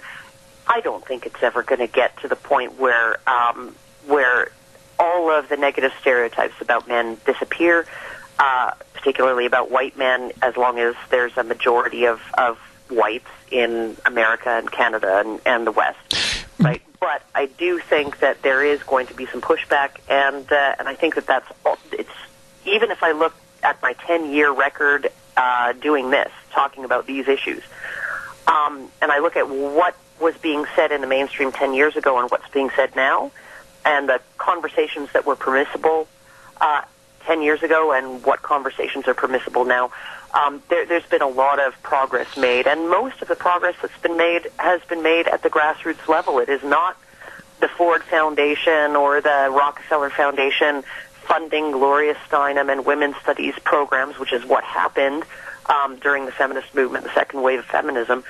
They had a lot of corporate sponsorship, if you will, and a lot of corporate money behind them. What we're seeing is, a bunch of people on alternative media who mostly live off of, their fans sending them $2 a month each, and speaking about the issues and able to actually change public perception from the ground up. So I think that this is really actually going to be something that has not actually been seen before. Last question, and then I've got to run for a weather forecast. I enjoy having you on the air, but Karen, hasn't this problem been exacerbated by men themselves not acting like men? Look at the television sitcoms, etc., and the wusses that have been put forth in front of the American public as the acceptable male role. I'm sickened by this, and I've said for a long time, we need to transition this thing, stand up, men should act like men, open the doors for ladies, women should be women, and get back to a normal, natural society. Well, I would actually say that men are acting like men. One of the things about men is, that makes them different from women, is that there is something that I and friends of mine have dubbed the one good man syndrome, where essentially you can gain status and the approval of women by throwing all the men around you, or all those men over there, or all those men from back then under the bus, and say those are all the bad men and I'm the good man. I'm the good man who would have given women the vote back then. None of the men back then were in favor of it, even though tons of men back then were in favor of it. So essentially, I think that what we have is an issue with a completely different way that men relate to men compared to how women relate to women on certain issues, particularly issues that, where men and women come into conflict, right? Women side with women, men typically side with women as well. Research has shown this. It's just kind of what men are like. And so when you see someone like Barack Obama berating black fathers for not stepping up to the plate, when there are tons of black fathers who've been fighting in court for years just to even get access to their children, nobody bats an eyelash. Nobody bats an eye over that. And what that says about what a man in power is willing to say about all men in general. And he does this, I'm guessing, to set himself apart from other men, to essentially play the one good man act. And look how great I am compared to all those other men. So I think men are, in many ways, their worst enemies. And it's something that really, I think, needs more awareness, that men, particularly men in power, are prone to this kind of behavior, and they will throw working class men under the bus. This is why I like Trump. He's not willing to do that. They will throw working class families under the bus if it gets them, approval from female voters. So there is a pattern in our society that female politicians pander to women, so do male politicians. Mm-hmm. It's just how we do things. So. This lady is doing this interview huddled underneath an Afghan and up against the furnace in Edmonton, Alberta, where it's been 45 below. Karen Strawn, God bless you. Stay warm, and please come back in the future. Will do, and I think we'll survive. We might be even coming out of it. So that's the cold stuff. So. All right. Thank you so much. God bless. Come back soon. Thank you. All right. Take care. All righty. Karen Strawn, and I appreciate her comments. She is a spokesperson for men's rights up in Edmonton, Alberta, Canada, and I'm glad to have her on the program. Let's see. We've got to get a weather forecast on here right now. I've had about 30 calls come in on my cell phone while we were on the air. And let's see. We have the weather brought to you now by Phillips Oaks, Goodwin, Crane, and Company. Don't forget they've been providing accounting services to the Minicash area for well over 50 years. Tax return preparation, tax planning, business consulting, bookkeeping services, retirement planning, all of this for you, your family, and your business. Don't forget, they just absolutely want to serve you and your family and your business. It's easy to get a hold of them. They've got offices in Burley and Rupert, the best working for you. Phillips Oaks, Goodwin, Crane, and Company. Right now, here's Gina with the weather. We are expecting more rain showers today, plus we're in a flood advisory. Here's a look at your weather forecast. Yes, rain showers for today, about a 90% chance. Winds out of the south-southeast at about 10 miles an hour. We are expecting a high of 48 tonight. Those rain showers going to be tapering off. 30% chance we'll move out of that flood advisory, and we are looking at increasing clouds, low of about 35. Tomorrow, rain likely, cloudy skies, high of 46. Winds could gust as high as 25 miles an hour. By Thursday night, 30% chance of rain and or snow showers, mostly cloudy skies with a low of 24. Hopefully by Friday we're going to see some sunshine, even though it will be short-lived, with a high of 40. That's a look at your weather forecast for Zeb at the Ranch. Gina, thank you always. She does a great job with the weather, even though I didn't want to hear that soggy forecast, but it's going to stay wet for a couple of days. Weather brought to you by the people that really want to help you. Maybe you're starting a business or a partnership or a corporation, or maybe you're changing your business or hiring more employees. You have questions? They can help at Phillips Oaks, Goodwin, Crane, and Company. Remember, they have offices in Burley and Rupert serving you. Phillips Oaks, Goodwin, Crane, and Company. Wow. Tomorrow is a special day because one day a month we gather together and we go to Denny's restaurant in Burley. And we have Zeb's Lunch Bunch. And tomorrow is the day. We're going to gather there at 11:30 tomorrow morning, and we want to say thank you to all of our door prize donors. And they are Walmart, Smith's Foods, as I almost choked to death, Hanson Mortuary, Stokes Groceries, Doug Martin, Denny's, and more. And we say thank you very much for all their support. Lunch Bunch has really, really grown over the years. And besides having a great lunch together and all the camaraderie and fellowship, the door prizes, we just invite you to be a part of it. So come on down to Denny's restaurant tomorrow at 11:30 for Zeb's Lunch Bunch. I know some other folks that we want to brag about a little bit because they are good at what they do. And they really care. They're dedicated and very responsive to your needs. And that's Cameron and Siemens Insurance, Highway 24 in Rupert. You know, the life insurance, the health insurance, the protecting of you, your family, and your business is paramount to them. And they're always accessible and devoted to serving you. So please take down this number and give them a call, 436-4424. That number again, 436-4424. Cameron and Siemens Insurance, Highway 24 in Rupert. Really, really good people. There is going to be a great big sale coming up this weekend put on by the Bennett Boys Auction Service. Ho, ho, ho, Joe Bennett and the crew.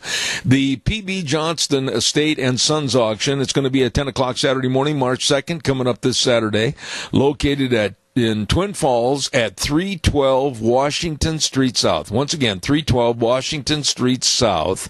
They're going to have tractors and farm equipment. They got a Ford 650 gas tractor, crawlers. They've got old equipment. They've got pickups and trailers, 83 Chevy Custom Deluxe pickup, old cars and parts, antiques and collectibles, old school desks and everything, miscellaneous items. All of this at the P.B. Johnston Estate and Sons Auction, 10 o'clock Saturday morning, this coming Saturday at 312 Washington Street South in Twin Falls. Put on by the Bennett Boys Auction Service.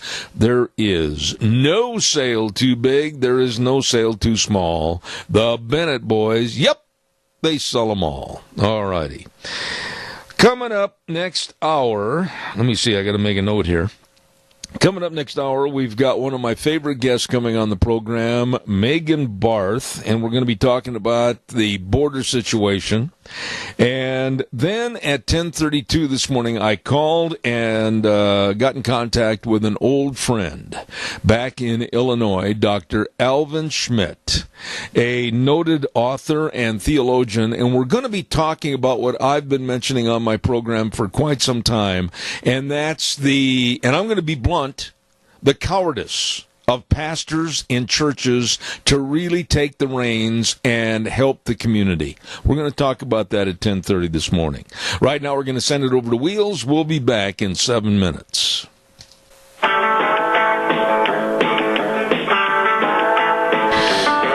Well, we've managed to gallop into the third hour.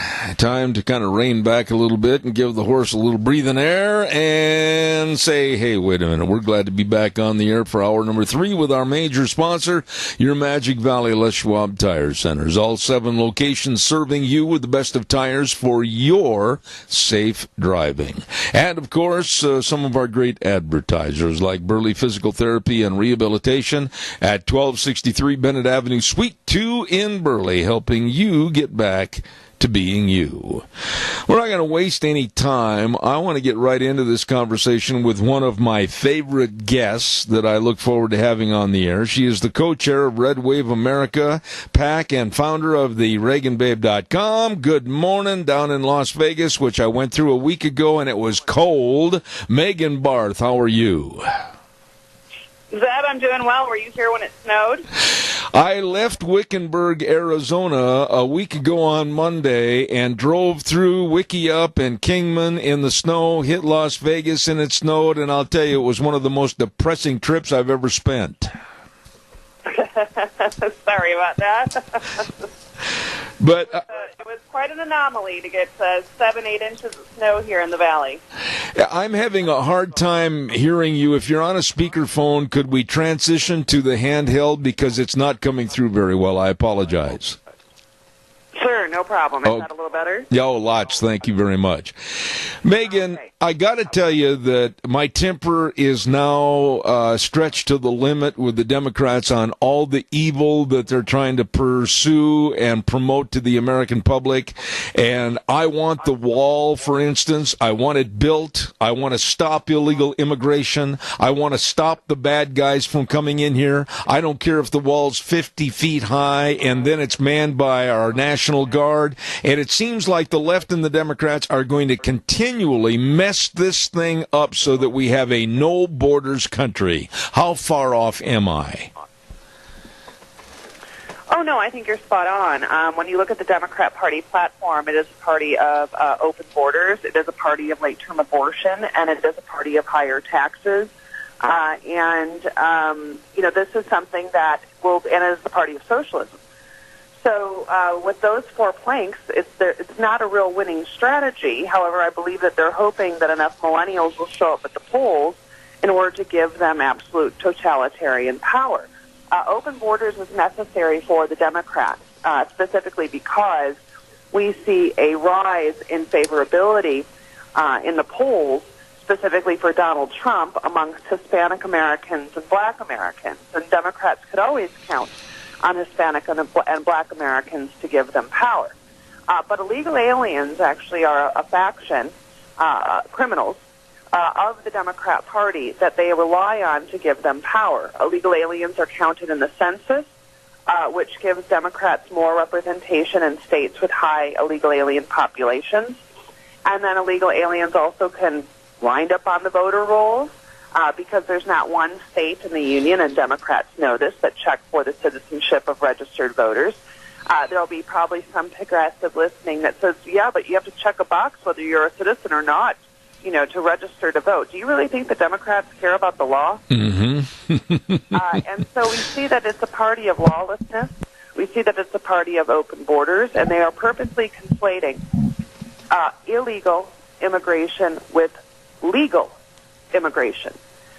We have at least 25 million people that have no legal right to be here, and those would be criminal or illegal aliens. Once they cross our border illegally, they are criminals.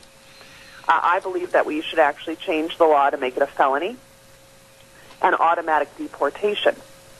Right now, our laws are too lax, and our laws aren't being enforced, and our laws are being manipulated by past executive orders of Barack Obama, such as catch and release, whereby if they catch an illegal alien, the illegal alien is slapped on the hand, given a paper, says show up to a judge in about a year. There's a 900,000 backlog of hearings that the judges have to oversee, which tells you the extent of the problem. And they disappear into the shadows, and normally the shadows are sanctuary cities or sanctuary states like California. And we've already had an illegal alien in northern Nevada here kill 4 people in 6 days, murdered them in cold blood, 19 years old from El Salvador. That happened in January. We had 2 more northern Nevadans, and we're talking about Gardnerville. We're talking about small ranching towns that don't have murders. Their last murder in Gardnerville was over 2 years ago. And so we're suffering from these people who are already criminals because they criminally crossed our border, who then go on to criminalize and commit crimes throughout our state. And unfortunately, our sheriff here in southern Nevada, in Clark County, is a political hack. He's the same one that basically botched the Las Vegas shooting. He now is not going to work with ICE, and he's just going to let illegal aliens out onto the streets if they're apprehended over a misdemeanor traffic violation. Well, the fact is that an illegal alien with a traffic violation shot a Newman police officer in California right around Christmas, if you'll recall. And so this type of bending of the law is even occurring at our very local levels by our very sheriffs who don't take their constitutional responsibility seriously. Megan, I don't know how long you've been involved in politics as an analyst of what's going on, but I will ask you this. Honestly, I've been in the radio business for most of my adult life, and I never anticipated that we as a country could stoop this low and be this stupid as a country and a populace that we would basically ignore the laws, ignore our Constitution, and ignore our borders to let this kind of a mess happen. Well, I think what happened was specifically after Reagan, and I've only been doing this gig for about 4 years, but what I think happened was that the Republican Party lost its way. It became a group of moderates rather than conservatives, and there's a big difference. They were sacrificing their principles on the altar of multiculturalism, diversity, and the Chamber of Commerce. They were believing that we needed more and more immigration, even illegal immigration, if it meant that berries were being picked or homes were being cleaned or jobs were being filled, supposedly, that American workers don't want. That's a bunch of crock. And so the abandonment of principles by the Republican Party And they should have learned after Reagan, because Tip O'Neill and the Democrats basically lied to Reagan by promising him a wall after 4 million illegals were given amnesty here in this country. We've been waiting for a wall since 1986. So that tells you that the problem has been exacerbated by both parties. And this is one of the very reasons why Donald Trump was elected, because both parties let people down, did not fulfill their promises. And Donald Trump, one of the main chants that you heard at his rallies across the country was build the wall, build the wall, build the wall. And so now that he wants to build the wall, it's a direct threat to the Democrats' party, as well as some moderate Republicans that are holding it up, right? 13 Republicans from the House voted for the Democrats to go against building the wall through national emergency funds. And those 13 Republicans are the same old moderate Republicans that have screwed us for years. We have a caller with a question we're going to put on quickly. And, caller, you're on the air. Go ahead, please.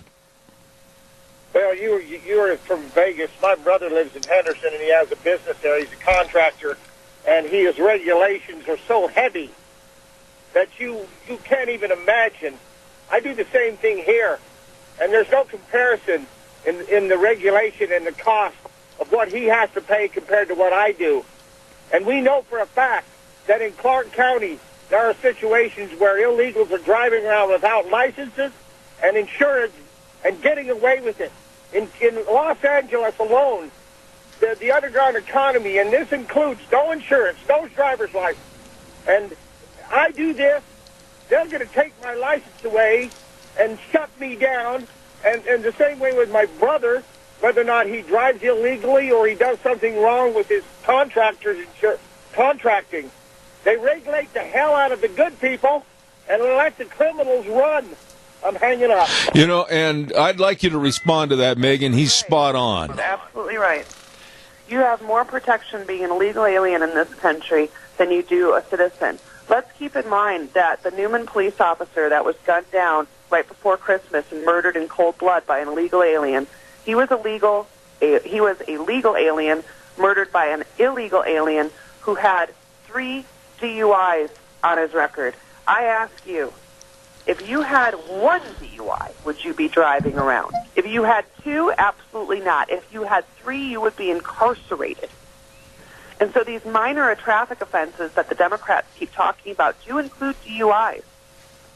And so they are letting criminal illegal aliens out of confinement or out of jail for these quote-unquote minor traffic offenses that you or I would have been detained, fined, and had to appear before a judge with the threat of a suspended license and the removal of driving privileges. Absolutely. Absolutely. Megan, I want you to define to me a emergency or a crisis. When I look at the caravanners coming up, I call that a crisis. When I see people that are bounding over our borders with weapons and drugs, I call that a crisis. And I also would say it's got to be a national emergency that we address it and stop this crisis. Why can't the Democrats sit back and understand the verbiage and let's get something done? Because they don't want to do anything. The Democrats, again, do not want to do anything about our border. Nothing. The $1.34 billion they gave through the budget that I never would have signed, and I think Trump got some bad advice and he was backed into a corner by, again, moderates. I think that the $1.34 billion represents the fact that they don't want to do a damn thing. That was the same amount that was given in the prior budget. So even though there's a spike in crime, even though there's a spike of illegal crossings, even though there's a spike in the detainment at these centers that hold illegal immigrants for processing, etc. Don't believe the hype when they say illegal immigration is down. It's not down. The way it's counted shows that it's actually going up, and there's surges at our border as much as we saw in 2014, if not worse. So the Democrats don't want to do a damn thing about illegal immigration because it gives them power, and it also fundamentally transforms this country, which they promised us in 2008. They want to fundamentally transform this country, and when you want to fundamentally transform something, you don't love it. And so the way to overthrow capitalism, which is their goal, through a series of crises, which is Cloward Piven. So these caravans that are coming up through the southern border, I call them Cloward Piven caravans. All of these people don't speak English. All of these people aren't skilled. All of these people are from the third world. All of these people have many different diseases. They're not vaccinated. All of these people aren't going to, they're not the next nuclear physicists. They're not going to split an atom. They're not going to create the next widget. They are low-skilled, non-English speaking serfs. And that's exactly what the Democrats need, because the more and more people that are going out of the unemployment lines, that are going off of the SNAP programs and welfare programs because the economy is doing so well, they have to backfill that dependency. And so in order to overthrow capitalism, how else better to do it but import non-English speaking third world, low-skilled people that will immediately go on to the government dole. They'll be given a lawyer. They'll be given health care. They'll be given every sort of taxpayer goodie you can think of. You mentioned in your last little dissertation that had my ear glued to the microphone because I absolutely agree with everything you said, but you were talking about diseases. And right now in this country, it's amazing to me how naive and quite frankly stupid parents can be in not immunizing their children. We're seeing a resurgence of measles. We're seeing whooping cough. We're seeing coming into this country from our southern borders also various forms of polio raising its head again in 2019. What in the world is the matter with us as a country that we're allowing this to happen and we're not taking any deterrence? Well, some states are addressing the non-vaccination problem by passing laws. You know, I am not an anti-vaxxer, but I think that, 33 different vaccines within a short amount of time is never a good thing. And I remember getting 3 vaccines when I was a little girl. I got a polio vaccine, I got some other chicken pox, and I got the mumps. I think I got 3 of them. Now we've got more vaccines than you can shake a stick at. So I think that there should be just a very minimum standard of vaccination rather than no standard of vaccination. And where you see most of these cases breaking out are in the very wealthy conclaves of L.A., whereby, the whacked-out mothers who are listening to non-doctors like Gwyneth Paltrow choose, anti-vaxxing methods for their children. But also there is a surge, and there was a resurgence of tuberculosis in our country, and we thought we had battled and basically gotten rid of tuberculosis at one time, but with the surge of illegal immigration as well as legal immigration, specifically from Indochina, etc., brought with tuberculosis. The CDC covered up that data.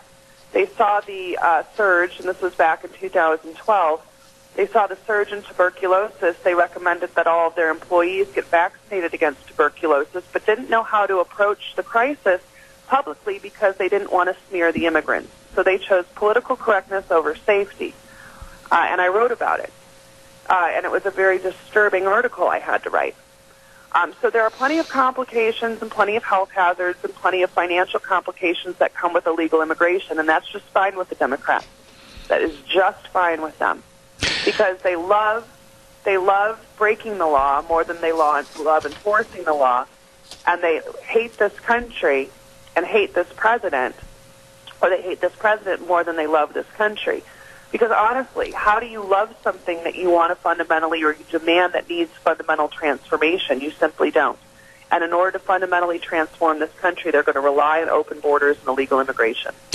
I've got about 5 minutes left in our interview, and I would be amiss if I didn't ask you about this really heinous story about how the Democrats voted down the Born Alive Abortion Survivors Protection Act that was introduced by Ben Sasse, and all of the Democratic senators that voted against it in saving the life of a baby laying on a gurney after birth are all running for the presidential nomination in 2020. I want you to talk about this because this is as low as it goes with the Democrats that want to lead this country.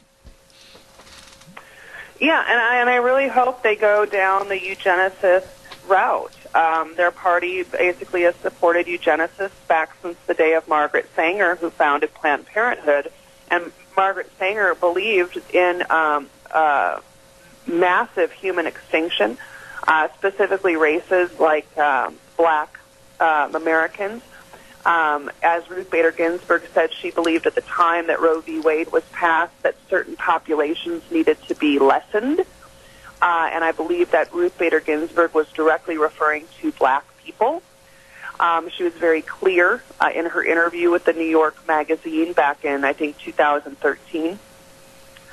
To know the Democrat Party, it's the Socialist Party of Death. That's kind of coined them to be. We knew that abortion was going to be a slippery slope. It used to be just rare and for certain procedures for the life of the mother.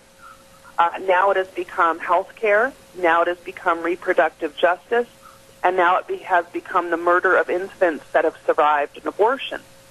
Pretty soon I'm not going to be surprised if they say if you have a 2-year-old and you can't afford to take care of the 2-year-old, you can euthanize the 2-year-old. And if you think that that's a stretch, that's already being discussed in some eugenicist circles.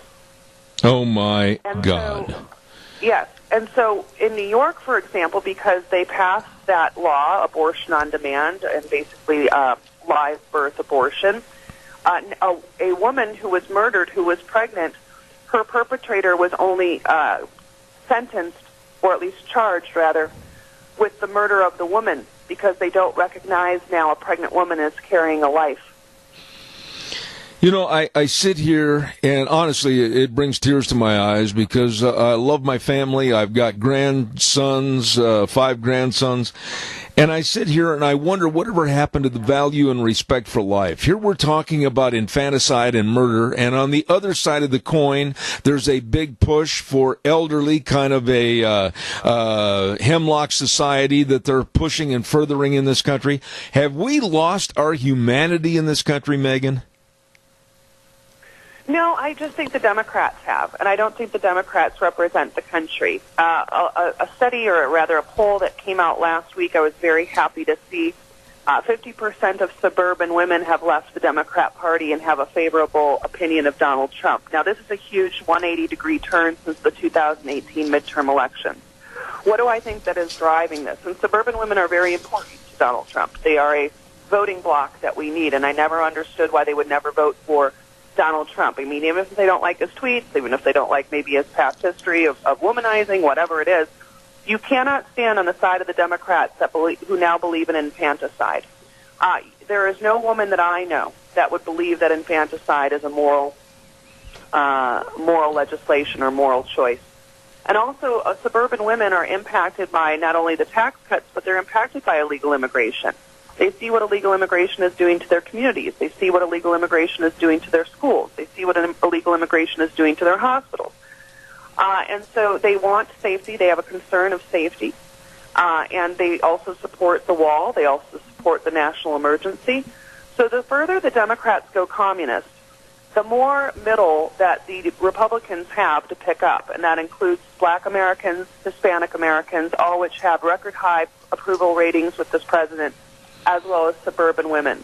Those 3 voting blocs, I believe, will, as well as the working men and women in the middle class, those voting blocs will elect Donald Trump in 2020 as long as our elections are legitimate. Mm-hmm. I can't tell you how much I appreciate your taking the time to come on my program. The co-chairman of the Red Wave America PAC and founder of ReaganBabe.com. She is one of the best, and I appreciate her. Megan Barth, God bless. Come back soon. Anytime. Thank you so much. All right. Thank you. I love having that lady on the air because she's going to tell it like it is and give you honest appraisal of what's going on with the news stories that we talk about on this program. Right now, I want to remind you, too, about Patterson's. Oh, my goodness, you got a little bit of money coming back from a tax refund? Well, I know what you could do with it to enjoy a little bit of your money. How about a new home theater system. Whoa! Patterson's at 421 East Main in Burley. They've got them, all the home theater systems, and they've got all the TVs like Samsung, Sony, Toshiba, and they've got car stereos and speakers and complete sound systems, HughesNet, Internet. Oh my goodness, you better get in there and check it out today. Little extra cash? Well, I'll tell you what, use it for your enjoyment at Patterson's, 421 East Main in Burley. They're open Monday through Saturday, 9 to 6. Curtis and Lorena, the whole crew, serving you at Patterson's, 421 East Main in Burley. Right now, we're going to take a little break at the bottom of the hour. I want to remind you again, tomorrow is Lunch Bunch. We're going to be at Denny's Restaurant, America's Diner, at 11:30 in Burley at 611 North Overland. Our monthly Zeb's Lunch Bunch. We urge you to be there. Our thanks again to Walmart, Smith's Foods, Hanson Mortuary, Stokes Groceries, Doug Martin, Denny's, everybody for helping with all the door prizes. And right now, we'll send it back over to Wheels at our main studio.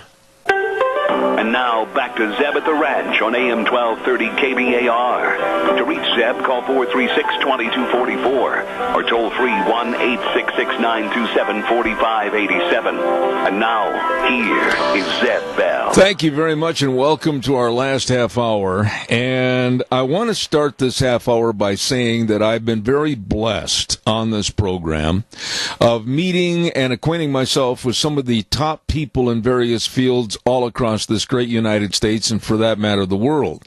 This man that I'm about ready to introduce is, I think, one of the most notable characters in religion. Yes, sir.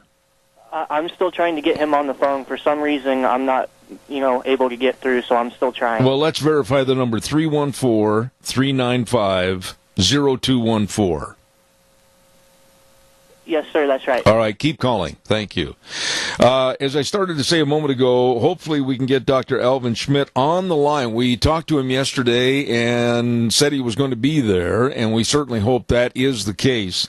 And Wheels over at our main studio is trying to get him. We're going to talk about religion in our society today. And as soon as he gets him on the air, he'll let me know that we have that gentleman, and I certainly hope we do. Until that time, we hope that you'll give us a call at 436-2244, 1-866-927-4587. Love to hear from you. Yes. I have him on the phone for you now. All right, thank you very much, Wheels. As I started to say a moment ago, I'm very blessed to have this man, a noted author and theologian that I have the utmost respect for back in Illinois, Dr. Alvin Schmidt. Good morning, sir. How are you? It's good to hear from you again. I'm fine. I hope you're fine, too. I am, and I'm so glad that you consented to come on the program this morning, sir. And I voiced to you when I talked to you on the phone the other day that I have a real concern as a father and a grandfather that I don't think, in general, not all, but in general, pastors at various churches, I don't think are really being community leaders and telling and preaching about the Bible in a way that the community can be better for it. Am I wrong? No, basically you're right. I have myself said that for a number of years. That, and I'm talking in this case about a lot of Lutheran pastors, as I am a Lutheran like you are, that much of the preaching today is what I call devotional. It's no longer didactic. Didactic meaning sermons that teach. Comes from the Greek word didaskalos, which means teaching. And as a result of that, people are not growing in knowledge and faith pertaining to the Scriptures. It took me a long time to basically become aware of that, because this is not a phenomenon that I would argue is recent. It's been around for a long time. Mm-hmm. Pastors tend to assume much more than what they rightfully should assume regarding the average parishioner in terms of what he or she knows or doesn't know.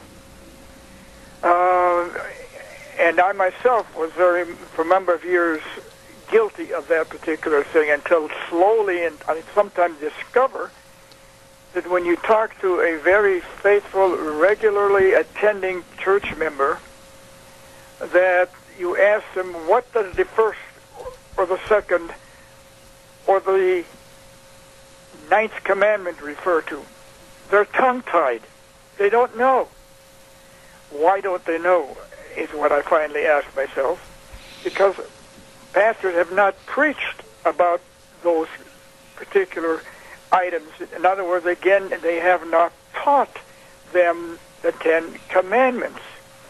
I also discovered over the years, when I taught, for example, at a pretty much of a secular college, that almost everybody knows, roughly speaking, 2 or 3 commandments, usually 3.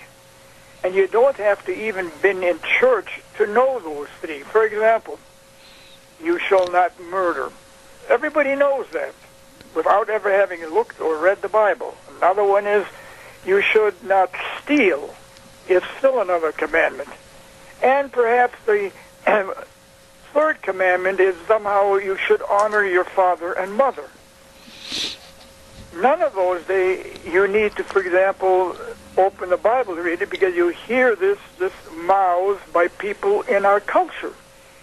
But when you ask them other commandments, as I said, the 1st, the 2nd, the 9th, or the 3rd even, they are tongue-tied.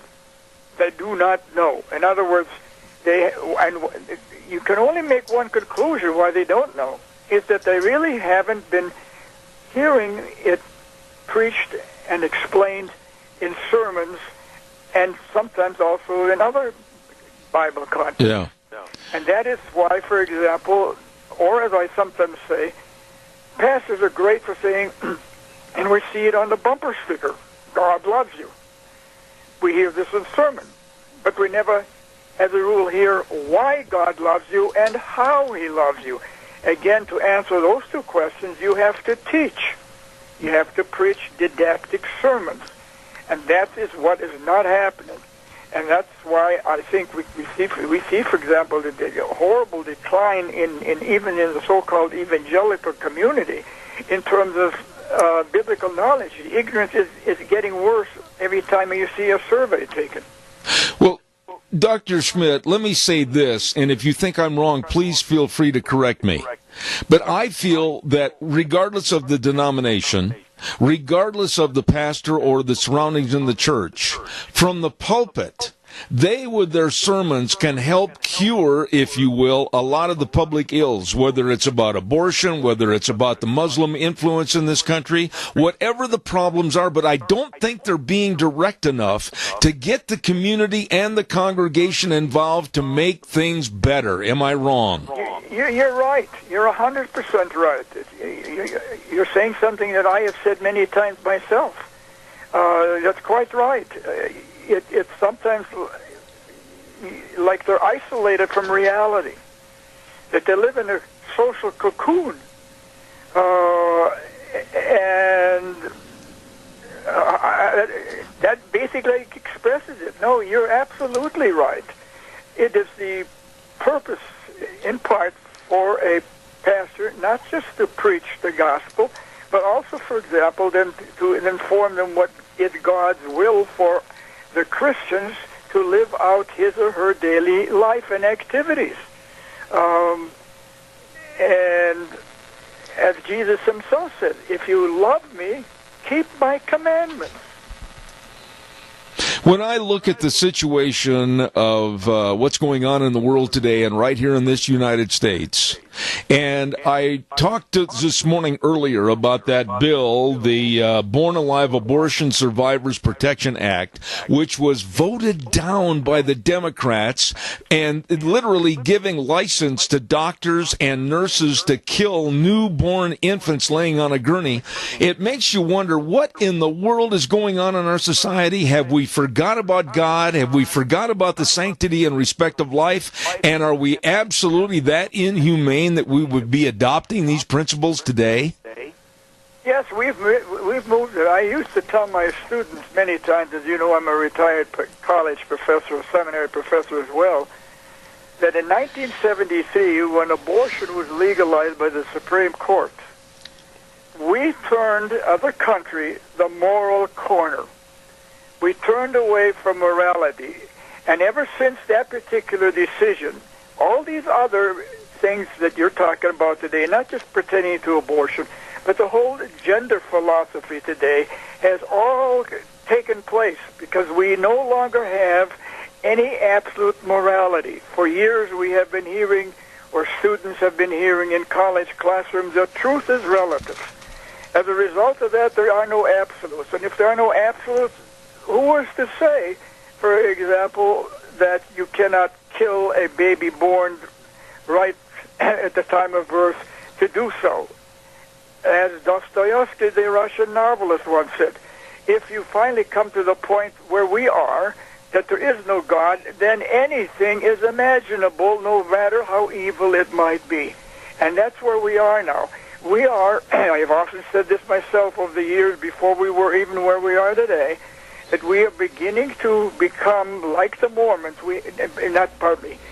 like the Romans. We're becoming like the Romans. And today we are basically beyond what the Romans have done. The Romans, for example, yes, they practiced infanticide. Early Christianity used to resist that, and so on. But today, for example, they now do kill infants right up to the time of birth, because, again, there is no right and no wrong. So if there's no right or wrong, those who have the power determine what life is supposed to be like, or what is right and what is wrong. And if you forget about God, all these things are possible. We don't yet quite want to admit that we've totally forgotten about God, but we do see it in all our actions, for example, that God is really only a vague, nebulous concept that we have no longer any trust or commitment to. Dr. Schmidt, do you think that today's pastors, and I'm not lumping them all together, I'm going to say many of them, not all of them, but are they afraid to teach the Bible? Are they afraid to preach about maybe like Romans 1:27? Might be. I'm not sure. I've never seen any information on it. Some of them might be. I think in many cases they are not quite aware, to put the best construction, they're not quite aware of how serious things really are, in spite of the fact that everything around us is crumbling, morally speaking. For example, the gender in just not long ago, for example, and you see it, men who have decided they are a woman now participate in sports with women, and of course they tend to win. And even if in fact it happened, a genuine woman in the sport complained about this competition, that it wasn't fair, she ended up having to apologize because she hurt this person's, I could call them, snowflake feeling. You see, we have come to the point of where there is no absolute truth anymore. Everything is subjective. However you and I feel about it, that determines what's right or what's wrong. And when that happens, you ultimately end toward moral chaos. When you say moral chaos, I've got to ask you at this juncture of our conversation, can it be turned around? Are we going to have somebody stand up and say, wait a minute, this has got to stop, and this is why? We've got to restore family values and family morality, or we're all going to go to hell in a handbasket. Yes, I often pray, probably every night, that the good Lord would give us some person, someone who would actually do that. At the moment, I'm not holding my breath, and I'm sorry to say that because it sounds I'm not very optimistic. I'm not. The best predictor of the future is the past, and the past has not been very rosy in the last 3-4 decades. When you think about the old days, and you know, I kind of go back to even the television show Little House on the Prairie, and you look at the church in the community and the church leader and the pastor, and they talked about the issues that were prominent to them and important to them, and the church in those days was many facets of helping the community. I don't see that happening today. That's quite true, and there are studies showing you, for example, that there is a tremendous decline in terms of participating in voluntary organizations in the community and the society. Americans used to be known as a nation of joiners. We belonged to organizations, voluntary organizations, which brought about a tie to the community and involvement of people's values in the community. Those are now, according to research, declining. Back in the late 1960s, I did my PhD thesis at the University of Nebraska, basically on the whole matter of voluntary association participation. And there used to be, it goes all the way back to the 1800s, for an example. In the 1830s, a French historian philosopher visited this country by the name of Alexis de Tocqueville. He was here for about 6 months. This is before there were railroads and airplanes and whatnot. And he went back and wrote a 2-volume work called Democracy in America, in which he basically described the Americans. And one of the things that he said, which was so very true, that the Americans were a nation of joiners. They participated socially. And that they were doing this on the basis of Christian motivation. This is what we are now losing. In fact, voluntary participation. In fact, a few years ago, a book was published, Bowling Alone, which indicated that people are less and less active in voluntary community organizations as they used to, compared to what they used to be in the past. And so we are, again, basically reaping the fruits of selfish or subjectiveness in terms of what you think and I think should do, and that is the end of it. In other words, the unholy trinity, me, myself, and I, now takes rule. We have a caller with a quick question before I run out of time. Go ahead, caller. You're on the air. Please, go.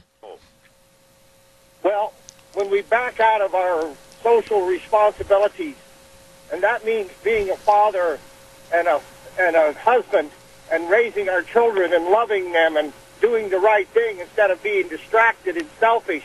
But when we back out of our social responsibilities, we create a void, and the void will always be filled by evil. And evil doesn't look evil, but it slowly but surely becomes metastasized, and it becomes worse and worse. And when we act like it's somebody else's problem, then we will lose everything we've got. And once we've lost it, I don't know that we can save it. I'll hang up. Respond to the caller, please, Dr. Schmidt. Yeah, but I basically agree with him. He's got his finger right on it. There's really not much more I can add. He's correct. Let me ask you one final thought here this morning. We're in this situation on this day, February 27th, 2019.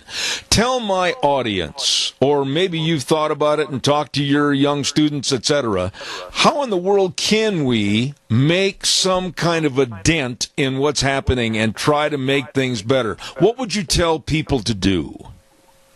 Well, first of all, they have to inform themselves, and that is a basic problem. Even before you can voice certain values and things that you'd like to, you need to know what you're talking about. You need to know the problem, and you need to think about how you're going to address the problem. I'm not skirting the issue, but that's very important. We tend not to spend a lot of time informing ourselves because we are constantly sitting in front of the boob tube, which is shaping our values, changing our beliefs and everything else, and we're not aware of it. We're spending far too much time with that, and as a result, we don't inform ourselves. But that's the beginning. We need to inform ourselves and then find avenues to address what needs to be addressed. That may sound not good news, but that's where it has to begin. You cannot begin to attack the problem unless you really have informed yourself to know why it's wrong and what is better. Dr. Schmidt, there's never enough time to have you on this program. I apologize. I got a little delay here on the air, but I want to tell you how much I appreciate your taking the time to come on my program, and I certainly will look forward to having you back again with more thoughts and concepts on these issues. Dr. Alvin Schmidt in Illinois, God's blessings to you, sir. Thank you for your time. Missouri now. Oh, living in Missouri now. I'm in St. Louis, Missouri. Okay. And by the way, 6 years. All right. Well, I appreciate that. And by the way, I also noted by looking through your biography that you are a former Royal Canadian Mountie. I did not know that, and I'm very intrigued about that. Right. Well, That's 100 years ago. God's blessings to you, sir, and come back soon. Thank you so much. Give me a call. I'd like to chit-chat with you about something else, if you don't mind. Give me your address. I want to send you a couple of my books. I will do that, sir. I'll call you after the program. Thank you so much. Yeah, thank you. Thank you. I really have a lot of respect for that man. I apologize. I had a little delay there towards the end of the conversation. I couldn't hear him that well. But Dr. Alvin Schmidt back in Missouri, and just a wonderful man, a very warm man, and I appreciate him coming on the program. Wow, we got to get the weather forecast on here really quick, and it's brought to you by Scarrows Meats, 331 North Road, Jerome. Delicious meats, whether we're talking about marinated pork ribs, they are really good.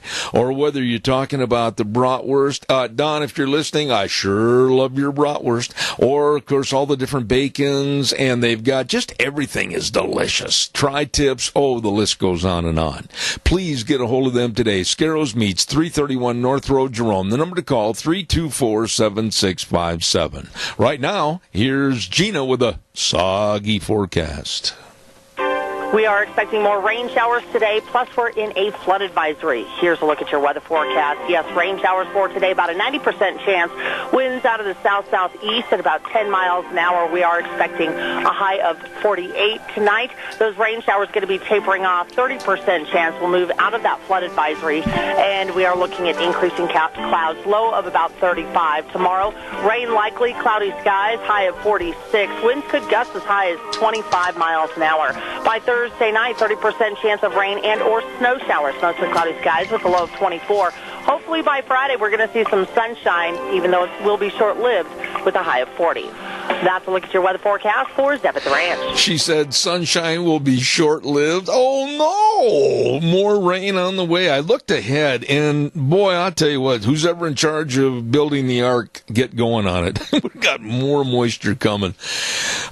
Scarrows Meats bringing you the weather this hour, and of course they're located at 331 North Road, Jerome, number 324-7657. Delicious, delicious meats from Scarrows Meats. Please remember, they are changing the way we eat, one delicious bite at a time. Wow. Tomorrow, Thursday, we got a lot of things cooking, including our lunch bunch. We are going to be over at Denny's restaurant at 11:30 tomorrow morning for a lunch bunch. And again, our thanks to Walmart, Smith's Foods, Hanson Mortuary, Stokes Groceries, Doug Martin, Denny's, all of them for helping provide our door prize drawings. And we're going to be over there at Denny's, 611 North Overland in Burley, America's Diner, tomorrow for Zeb's Lunch Bunch. Please come join us. We'd love to have you. I want to remind you, too, that the Founders Celebration is going on at your Magic Valley Les Schwab Tire Centers, where always doing the right thing matters since 1952. They have got many of their best-selling tires on sale for this Founders Celebration. And I'm talking whether they're for your car, your pickup, your SUV. I mean, like their number one Uno tire, the Ultra Z900. Ooh, what a great tire. You can save up to $140 on that tire right now at your Magic Valley Les Schwab Tire Centers. I urge you to stop in and visit with them. Also, the best of brake service and front-end alignment, shocks and struts and batteries. They want you to drive safely. Stop in and see Lane and Rupert, Dave on Blue Lakes and Twin, Mike and Buell, Mike and Jerome, the Twist family in Paul, Daniel on Pole Line in Twin Falls, and my buddy Randy on Overland in Burley. The best. Your Magic Valley Les Schwab Tire Centers and the big Founders Celebration going on right now. You stop in and say hello. Thank you for all your calls today, everything. We really appreciate it. And tomorrow we'll ride the horse again starting at 8:06. We've got the Chamber Report. We've got Starving to Death. We've got Rita Ramsey. We've got our business personality that we're going to have on the air. Tomorrow we're going to feature Barry Equipment and Rental. And Juan's going to be on. We got a lot of things cooking for tomorrow on Thursday, including, again, an 11:30 lunch bunch. So be a part of it and come down and see us. Until tomorrow at 8:06, we say the way things were are the way things ought to be, and the world needs more cowboys. Have a good day. We'll see you tomorrow morning.